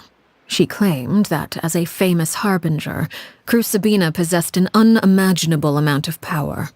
Trying to kill her would have an incredibly low chance of success. Clairvy never gave another reason, but Perouer could see it written all over her face. Clairvy still thought of Crucibina as her mother. Killing her own flesh and blood was a line she couldn't bring herself to cross. If she couldn't escape and fight back, then only one option remained. Precisely. Death was the only way that she felt she could be free. It happened during a duel. When she arrived at the dueling ring that day, her partner turned out to be none other than Perouer, the very person that had stood by her side all those years. It was a fierce battle. But ultimately, Clairvy decided to let Perouer end her life. From that moment on, Perouer's journey was one written in flames. When the rain finally came and washed it all away, there she stood, the sole victor in Mother's endless game of slaughter, a trail of corpses strewn across her path to success. It was the very result she had predicted 10 years prior. Even then, she believed she would make it until the end. She wasn't surprised by the fact that she emerged as Mother's undisputed heir. Rather, her success left her with an inexplicable sense of restlessness. She was unsettled, and there was only one thing that could quell that sensation. Perhaps you two would like to take a guess as to what it was? Crucibina, you mean? But... Correct. This is the place where Perouer killed her best friend. A mere year later, this is also the place where she fought tooth and nail to kill the mother they shared. The moment she acted, any conception of what was right or wrong ceased to matter. It's one of the principles of the house. Only those who survive get to write the rules. Perouer won the battle, and became a harbinger herself. After which Her Majesty, the Tsaritsa, bestowed upon her a new name. Arlecchino. So the Perry Clairvy was talking about... It was you all along. You're Perouer. Arlecchino is just a name you got later. I left that name behind long ago. I must say, hearing it now does bring back memories. After I defeated Crucibina, the moniker of Mother died with her. I chose to forego the title she called herself, and even chose to give up my own name. I rebuilt the House of the Hearth under a new identity, not only as Arlecchino, but as father. And that is where the story ends. Any more questions? Yeah. Based on what you just told us, Clairvy wasn't a little kid when she was killed. So the Clairvy we met Was she really a spirit at all? I suppose you could call her an illusion born of flame. Her existence is like ashes to a fire, something left over in the wake of blaze and ruin. You see, a certain power runs through my veins. It's not unlike a curse. My flames leave behind shadows of anything they consume. Of course, the chances of those shadows morphing into a sentient entity are exceedingly slim. Clairvy is a very special case. Clairvy died when she was 16 years old, but what emerged from the flames was her 6-year-old self. Her appearance wasn't the only thing affected. Most of her memories were lost to the blaze as well. Memory is a mysterious thing indeed. Losing a portion of your memories will alter your sense of self.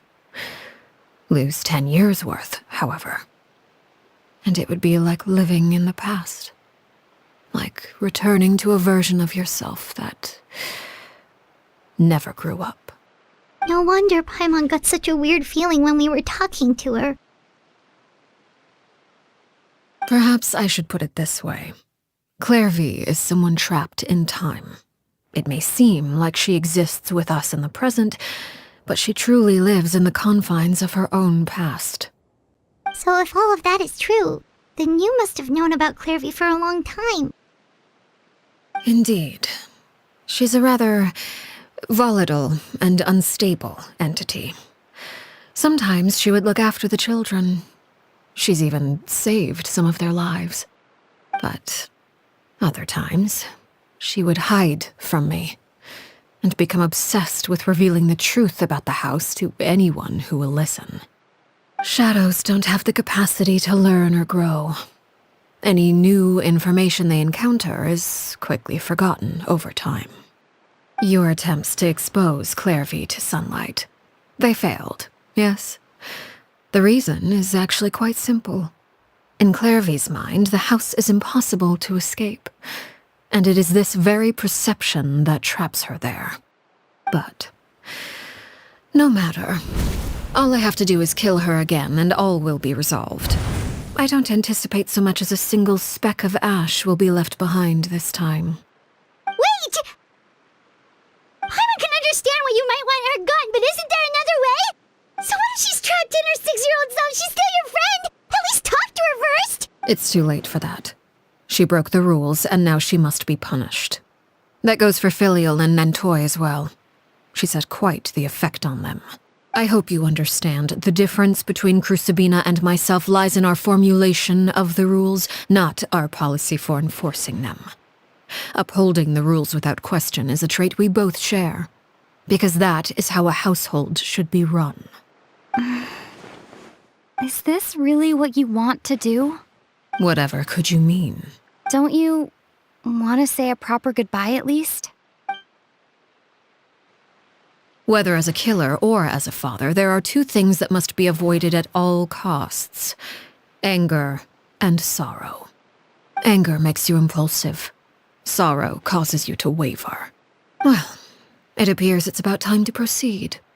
Before we arrived, I told some of my well-behaved children to bring our troublemakers here by nightfall. I do believe I've kept my end of the deal. I give your friends quite a bit more time. As for what happens now, we'll just have to wait and see.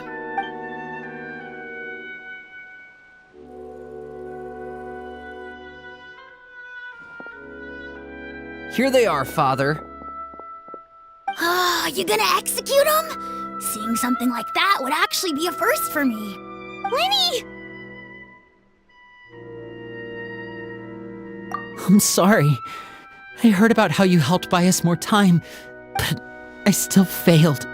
I couldn't find a way to fulfill her wish. Huh? Are you... Perry? Indeed, it's been a while, Clairvy.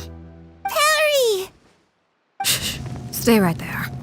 I'm sorry to postpone our reunion, but first I believe certain scores need settling.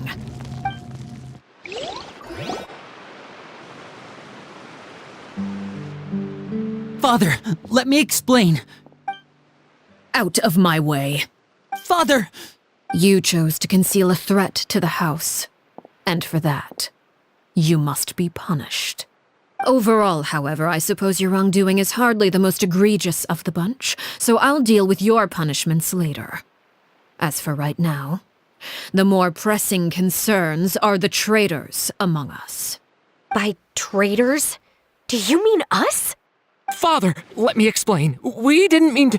Fultz, why don't you share what you heard? Yes, Father. Secret Midnight Meeting number 3. Participants, Filial, Nantoi, Sato, Toddy. Nantoi clearly said, "If only Father wasn't the one who took us in." Sato added, "I'm sick of this life. I just want to live as a normal person." Filial was the worst of them all. She called us crazies and said a bunch of mean things about Father. I did not! You're lying! Fultz is trying to frame us! It's not like I'm the only one who heard those things. After that, you and Toddy and a bunch of other people started talking about Clairvy. You were using all those things Clairvy brought up as an excuse to question Father. We're birds locked in a cage. The only way out is to destroy it. That's what you said, wasn't it? You little... You just want me gone, don't you? What did I ever do to you, huh? And you, Sheplo, have you forgotten who stood by your sickbed, watched over you, and changed your dressings? Come on, let's hear it then. What's your reason for all this? You're wrong, Filial. We don't want you to die. You're our family. Liar. You wouldn't be doing this if that were the case. So why? Why have you backed us into a corner? We all live in the House of the Hearth. You know the type of work we do, Filial. A single betrayal can cost dozens of us our lives. It's not like it's never happened before. That kind of thing is hard to forget. That's why the House of the Hearth cannot tolerate any form of betrayal. Ever since we came to Poisson, you've had 7 secret meetings. A lot of the things you talked about really crossed the line. You've been spying on us for half a month? Wait a second. Now that I think about it, the move to Poisson was just a way to make it easier to spy on us, wasn't it? Because we were all in one place. You've had this planned all along. Filial, Nantoi, I'm sorry. I owe you both my life. I owe Clairvy too. If it weren't for all your help after I got poisoned, I wouldn't be standing here today. If this were any other situation, I would do anything to repay that kindness, even if it cost me my life. But rules are rules. I'm sorry. My hands are tied. Why? Why? That's enough, Filial. We made a mistake, and we should own up to it. We broke the rules, plain and simple. And now we have to face the consequences. I'm sorry, Sheplo. Fultz. I'm sorry, Father. We accept our punishment. Chapleau, according to the rules of the House of the Hearth, how should these traitors be punished? All those who betray the house pay with their lives. And so it shall be.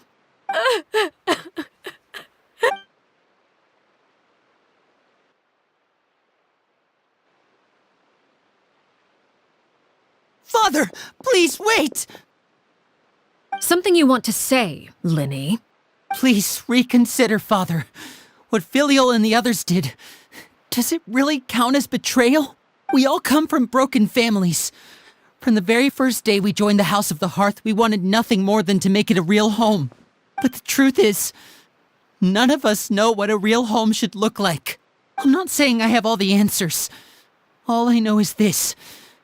Killing Filial and the others may uphold the rules, but doing so will only bring us further away from being a real family than we've ever been.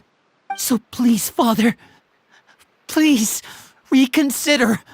I agree with Linny. Father, please. Linny, you...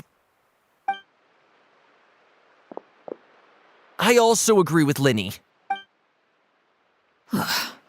An order once given cannot be rescinded. However, given the extent of your determination, I suppose we shall have to go about this a different way. Draw your weapons and face me. Our weapons? Father, are you referring to a duel? Precisely. The rules of the house will not be altered. Traitors must be punished. However, resolving disputes with a duel is also one of our rules, one that also applies to me. Demonstrate a sufficient showing of strength, and I shall offer a concession. Wait. Beat Father in a duel? Impossible. Father is way too strong, even for Lenny.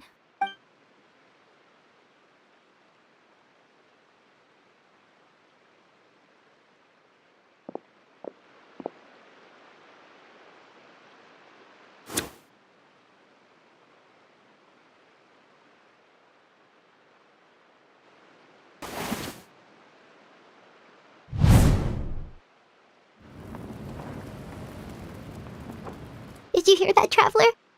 Lenny and the others have to duel the Knave. What should we do? Can they really win something like that? If they lose, those people from the house are really gonna be executed. Hey, are you listening? Don't you want to say a proper goodbye at least? Anger makes you impulsive. Sorrow causes you to waver.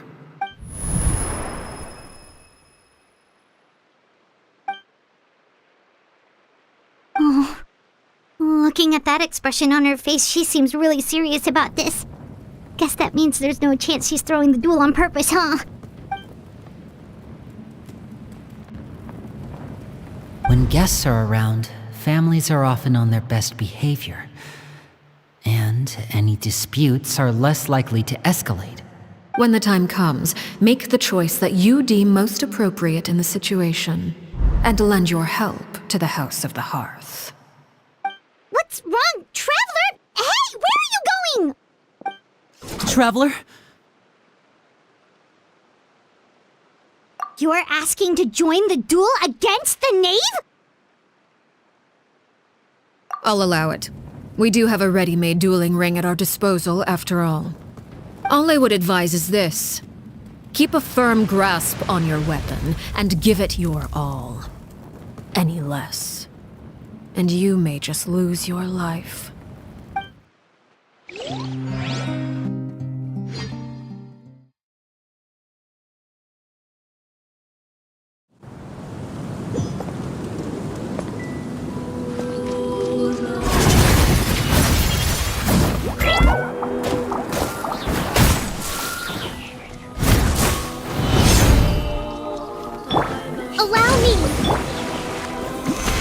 With these rising flames, voila!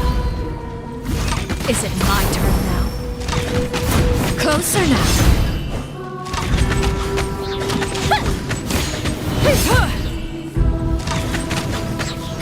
Spare your energy. Running is a little fireworks! With these rising flames. Father's even stronger than I expected.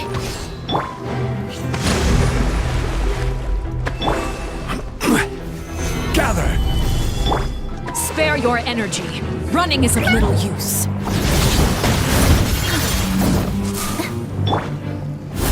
Time for a light show! I have to draw my blade. Then...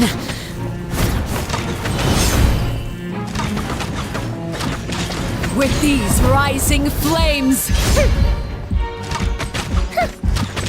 Is it my turn now? Spare your energy. Running is of little use. Watch out for Father's movements! Closer now.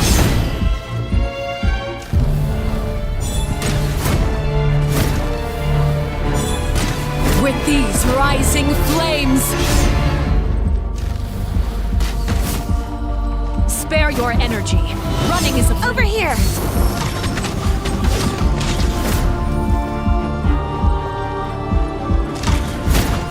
Closer now.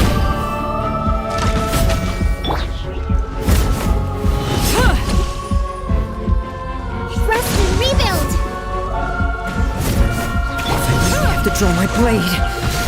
begin. With the fall of darkness, destruction shall rise. Have a taste of purgatory.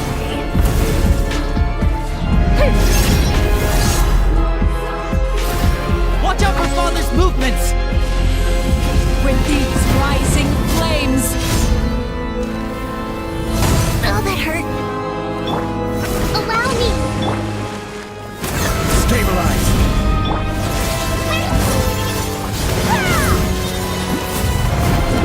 are you alright? Is it my turn now?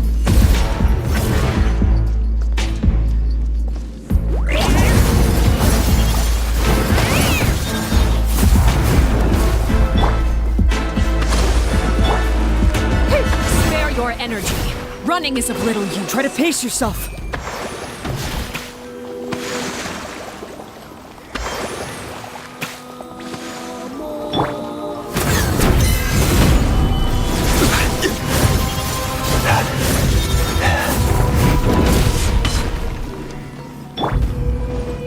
Now's our chance!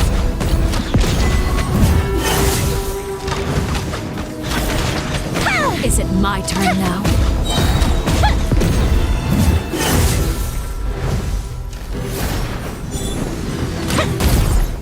Spare your energy. Running is of little use. Over here!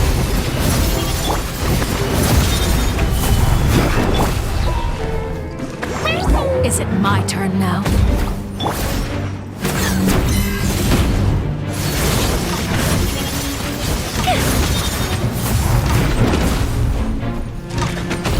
Getting here!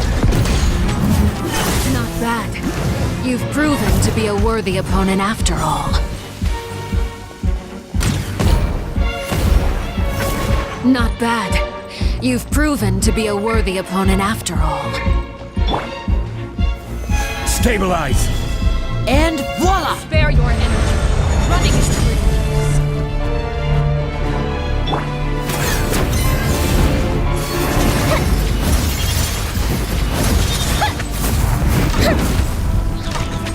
Is it my turn now?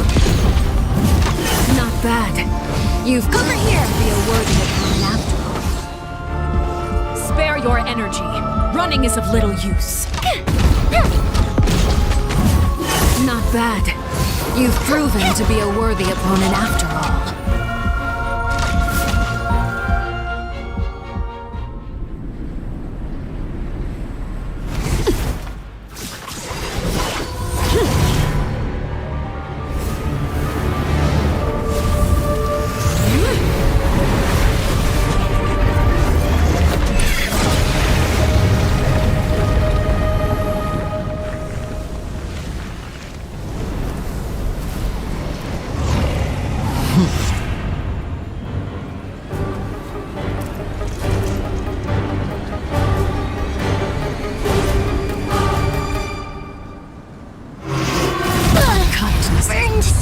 Who's next?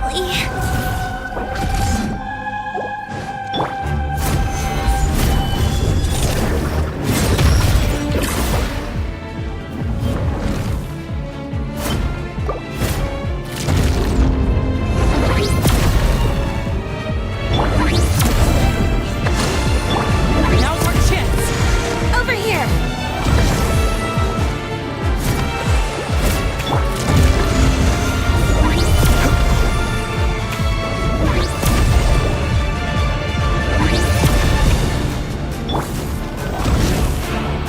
Fuse is lit. Watch out for Father's movements! Look out! The sun and moon have set. Only ruin remains. All hope. Oh, this is Who's next?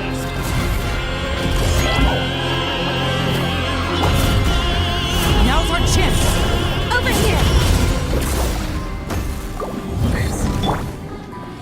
Hold the line. That's that. Let's see how strong your resolve truly is. Customer first. Help. Look out! Watch out for Father's movements!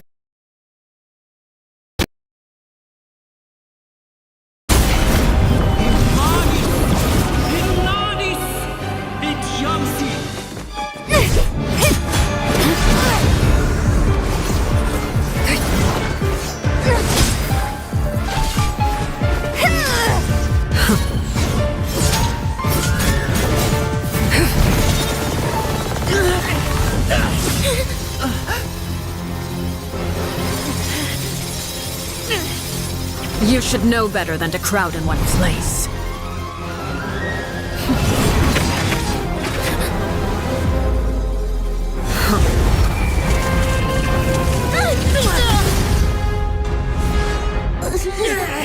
Oh, I know.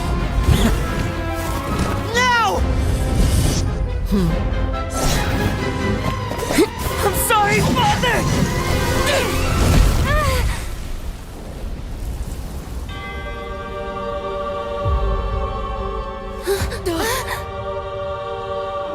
Sorry for what? This pitiful excuse for an attack.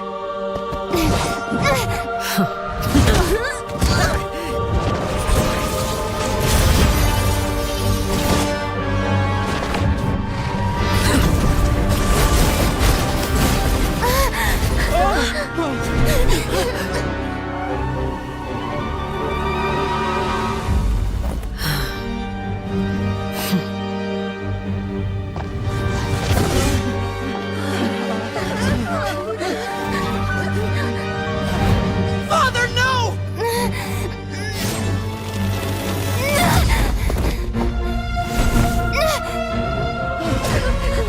Made it out, did you? You're stronger than I expected.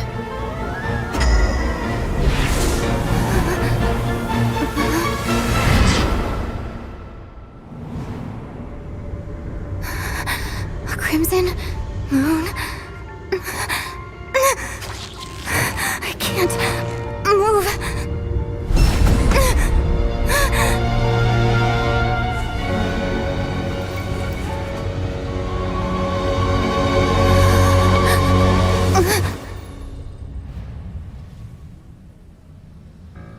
Still, not strong enough to beat me.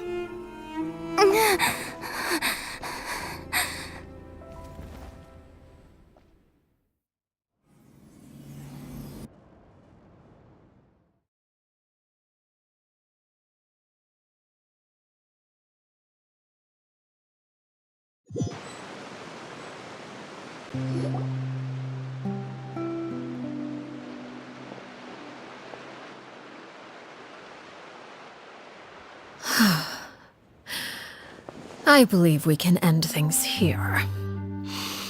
It's not often that we get to enjoy the company of guests, after all. We wouldn't want things to get too out of hand. Brother, are you alright? Lenny, Given that I am the victor of this duel, as agreed, the punishment stands. No! I never thought things would end like this. However, everyone involved in the duel demonstrated a remarkable level of strength and determination. In light of this, I'm prepared to change the method of execution. Elwar, the bottled flames I gave you for safekeeping. Do you still have them? Yes? I wasn't sure what they...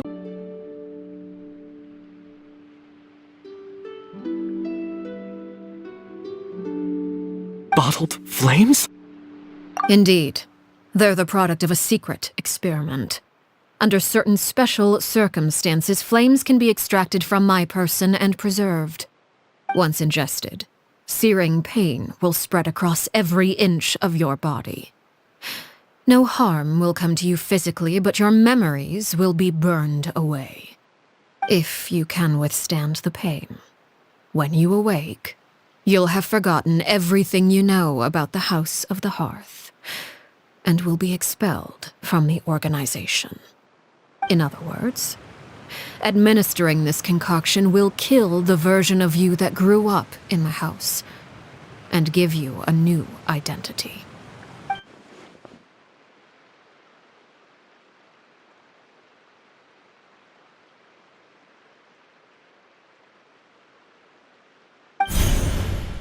Memory is a mysterious thing indeed. Losing a portion of your memories will alter your sense of self.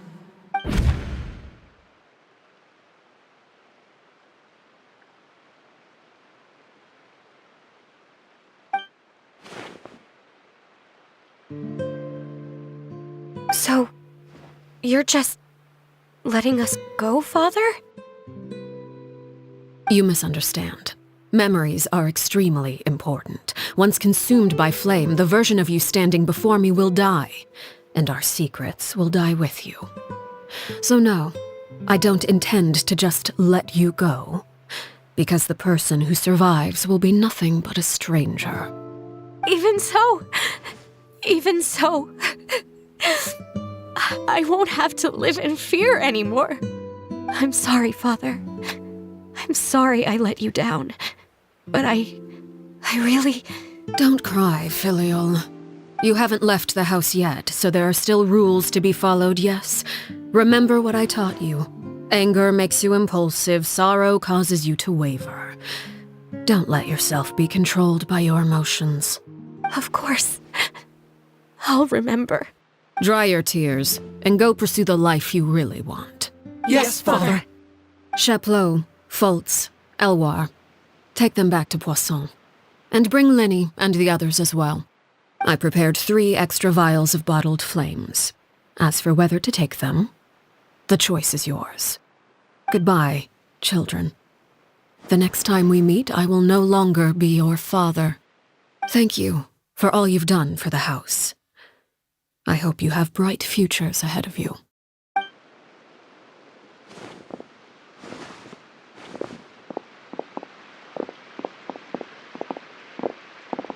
Father! Let's go.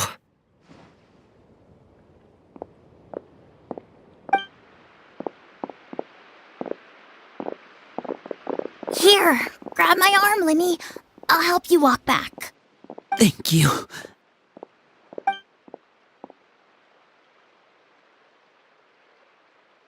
Clairvy.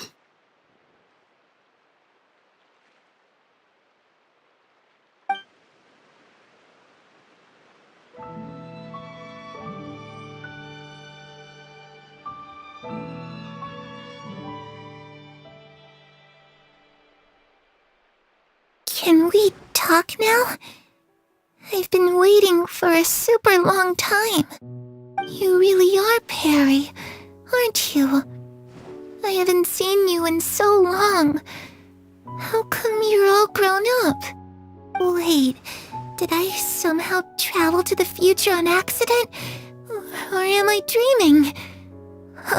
What a long dream. Neither. You died, Clairvy. That's what happened. You could have at least sugarcoated it a little. Look, she's so speechless. Oh. Okay then. Huh? That's it? You accepted it just like that? Yep. If that's what Perry says happened, then I believe her. Perry wouldn't lie to me. Plus, I don't really need to know why I'm like this. I'm more curious about what happens in the future. If you're a harbinger now, Perry, that means Mother is gone, isn't she? Can you tell me about it? I want to know what happened to her. And to me. You never stopped trying to defy fate. At first, no one believed you. You could only vent your frustrations to the moon. In fact, you often sought comfort in the night sky. You wanted to see the aurora, so one night we promised each other we would go to Snezhnaya to see it together. Later on, you tried to run away, but you were brought back each time. Mother spared your life, but it wasn't out of kindness. Instead, she decided to make an example of you by slowly torturing you over time. That way, the other children would know what happens to traitors. Still, you never gave up. Mother hoped that through ruthless duel after ruthless duel, she would be able to crown an ultimate victor among the children she raised. But you called on everyone to unite, to fight to a draw in order to reduce casualties. Your efforts may have only delayed the inevitable, but still. You gave them hope. You tried everything you could think of, but every attempt ended in failure.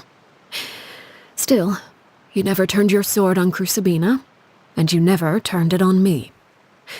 On that gloomy day, you told me. For the last 16 years of my life, I've done everything I can to fight for freedom. But now, I realize that the only freedom I truly possess is the freedom to choose to die. I never imagined I would say something like that. I must have been feeling really worn down.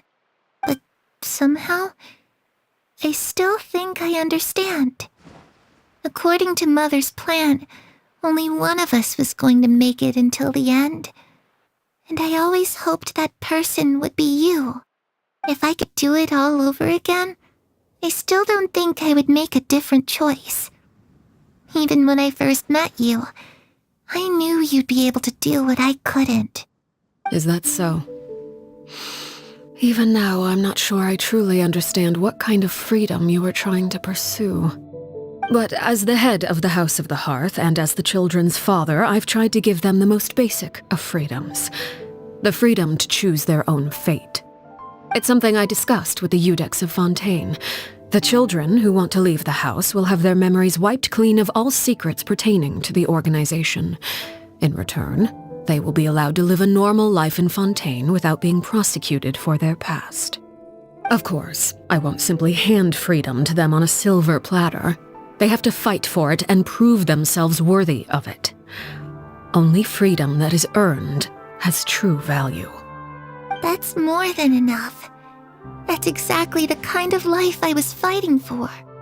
You know, Perry, I think you're a pretty amazing king, and a really great father, too. I'm really happy that you're the one who took over the house. I guess I do have one regret, though. I still haven't seen the outside world. Well, it just so happens that our dear guests over here have been to many nations and traveled to countless places.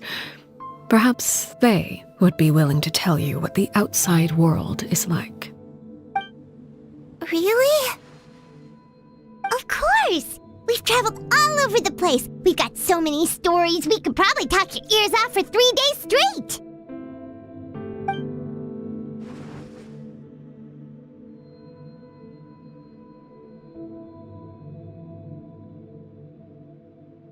You know, I used to dream of being a bard. Playing the lute while singing into the winds of freedom. Even if there was no one there to listen, I would have continued to sing no matter what. Ah, that's where Mora comes from. I never knew that before. If I had some Mora, I would buy 3 new dresses. One for me, one for Perry, and one for Mother. It's just too bad Perry doesn't like wearing dresses. And Mother, well, she probably wouldn't accept something like that either. I guess I'd just have to keep them all for me then. I could wear a different one every day. Those yokai you mentioned, what do they look like? I once saw a drawing of this one guy with horns on his head and a super scary face. Are there any yokai like that? Oh, sounds like you're talking about an Oni. Yep, we've met one, and let Paimon tell you, they're not nearly as scary as they look.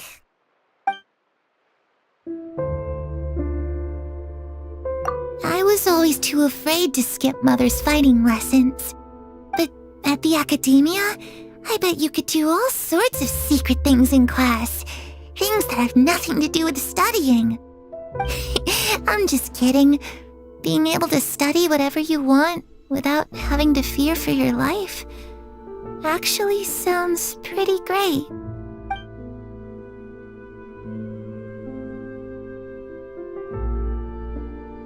The situation was super dangerous. Lenny and Lynette were accused of committing a crime, and they were going to have to stand trial at the Opera Epicles.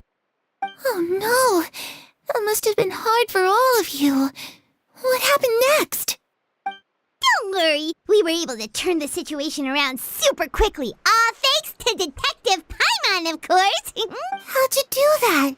Come on, tell me. Okay, so it was like this. After the failed magic show, we rushed to the scene and...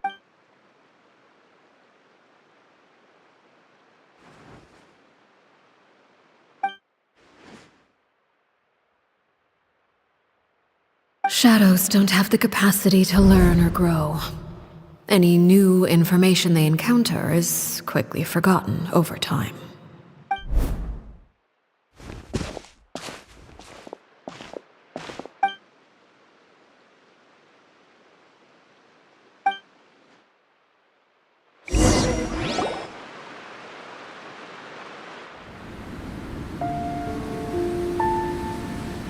Clairvy, you've worked tirelessly from the shadows to overthrow the House of the Hearth.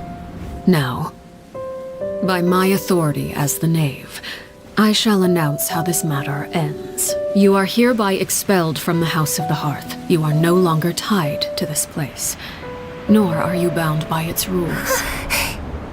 You're saying that I can finally leave? I get to experience the outside world as well? Oh, I almost forgot. There's no getting older for me. Still, seeing who you grew up to be makes me really happy, Parallel. Take care of yourself. Goodbye. May we meet again someday.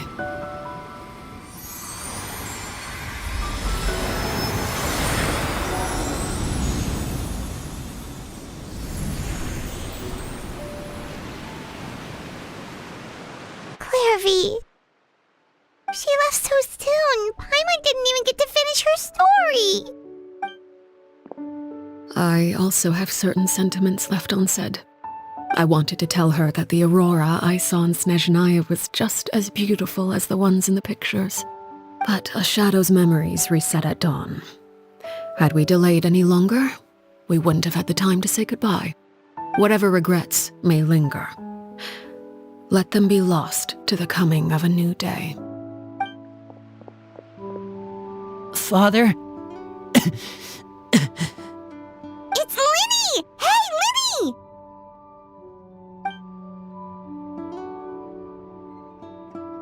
What is he doing back here? Let's go check it out.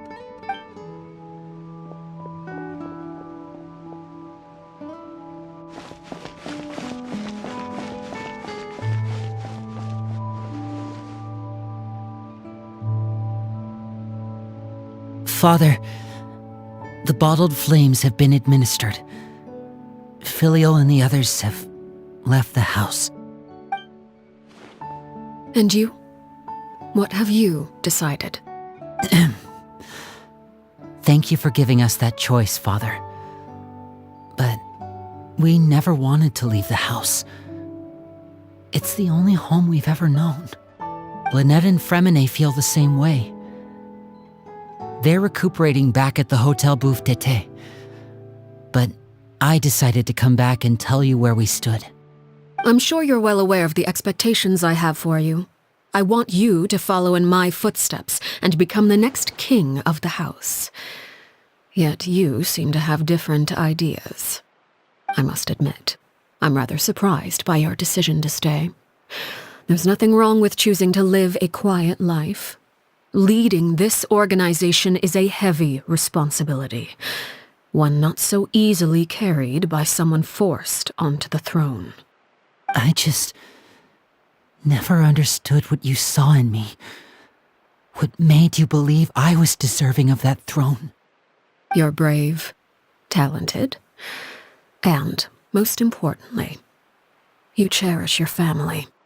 You would do anything to protect them, even if it costs you your life.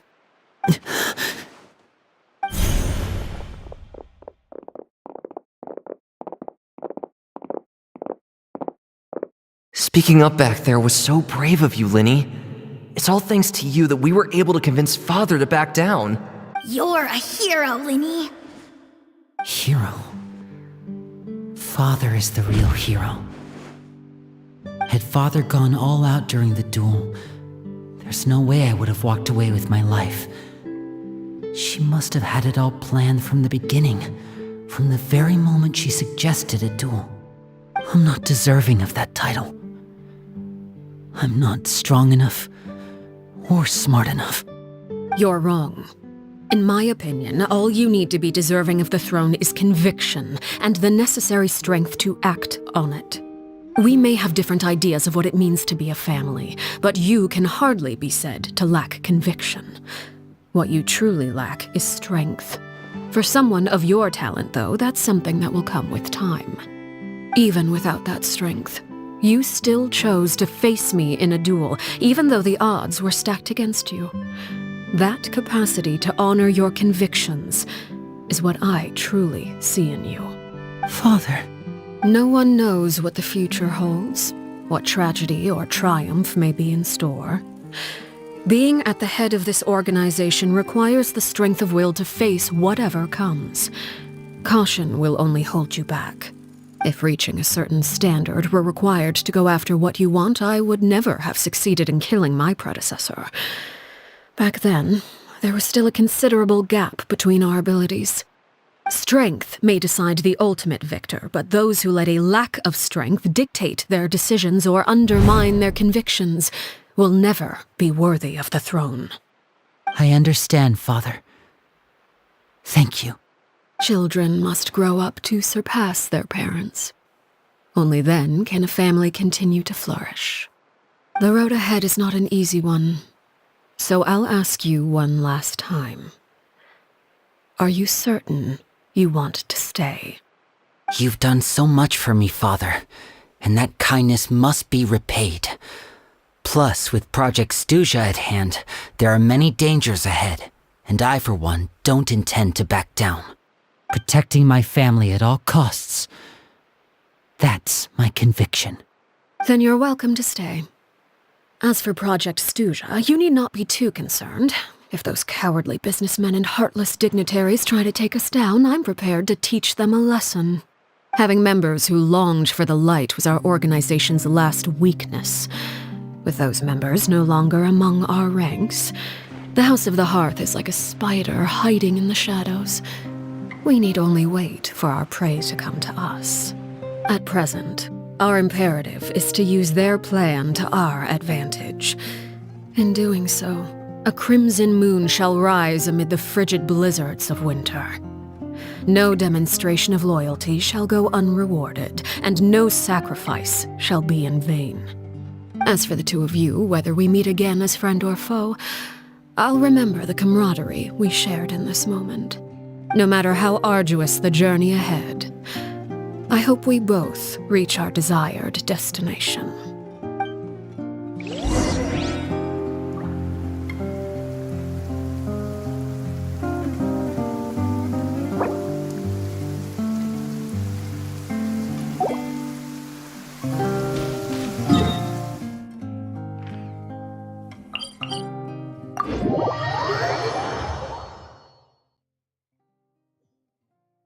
Violet grass is a plant that enjoys a moist environment and is best picked after it rains. If you should choose to pick any, be sure to store them appropriately.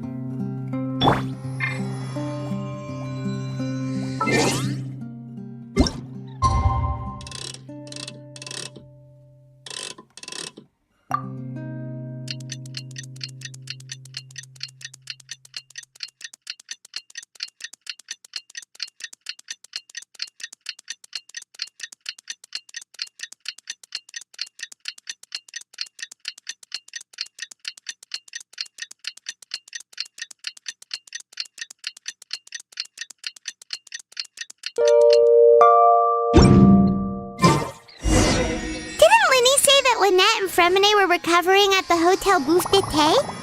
Oh, Paimon wonders how they're doing. Maybe we should go check on them.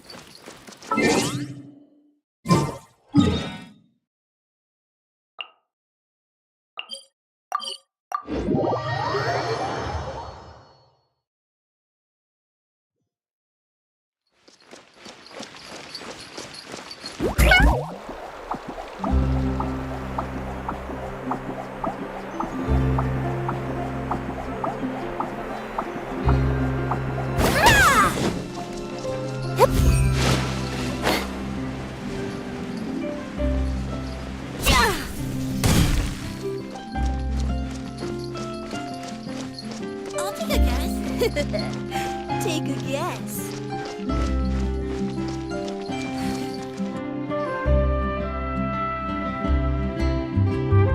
Lynette? Fremine? How are you feeling? Much better. Whew, what a relief! What about you? Are you feeling alright? I knew you'd come out unscathed. Us, on the other hand, well, we've been bedridden for 2 days. I couldn't even turn over. Oh, and I wanted to ask, is Clairvy gone? Linny and the other members have left Poisson and returned to the House of the Hearth. According to him, there haven't been any more sightings of a spirit roaming the house.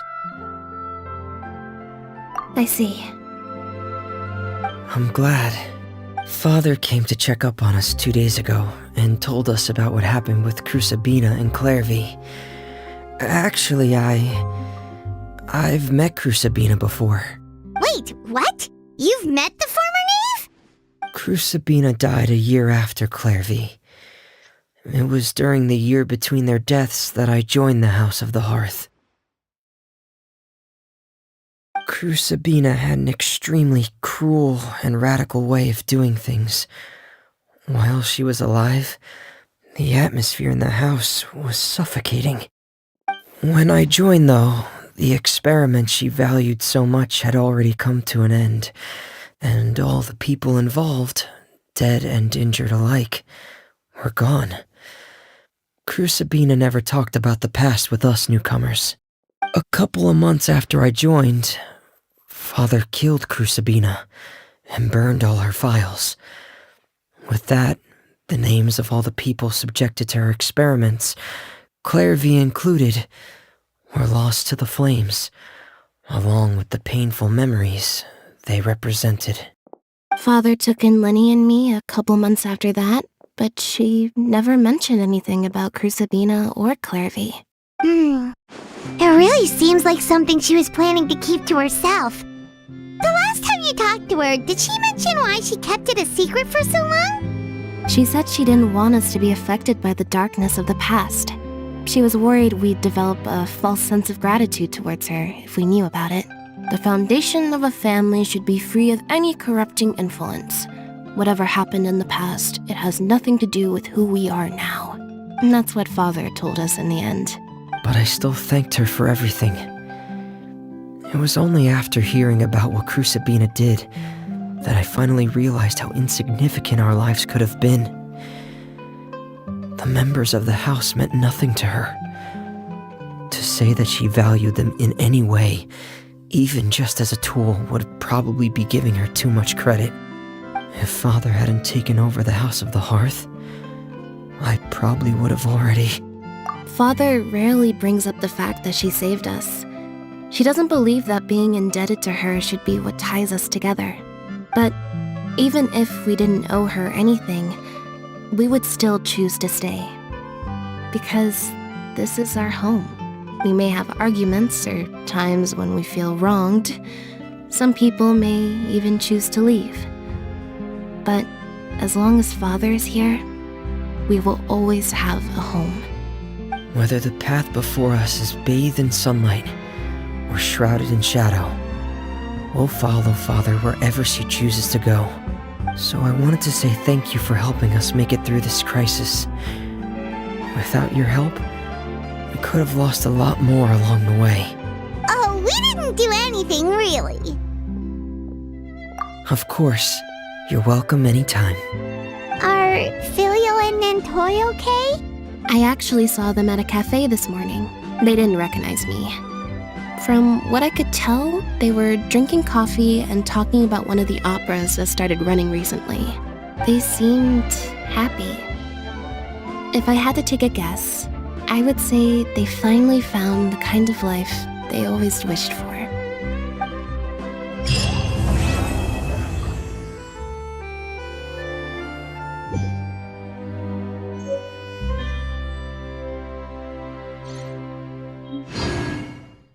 Fresh fruit, sweeter than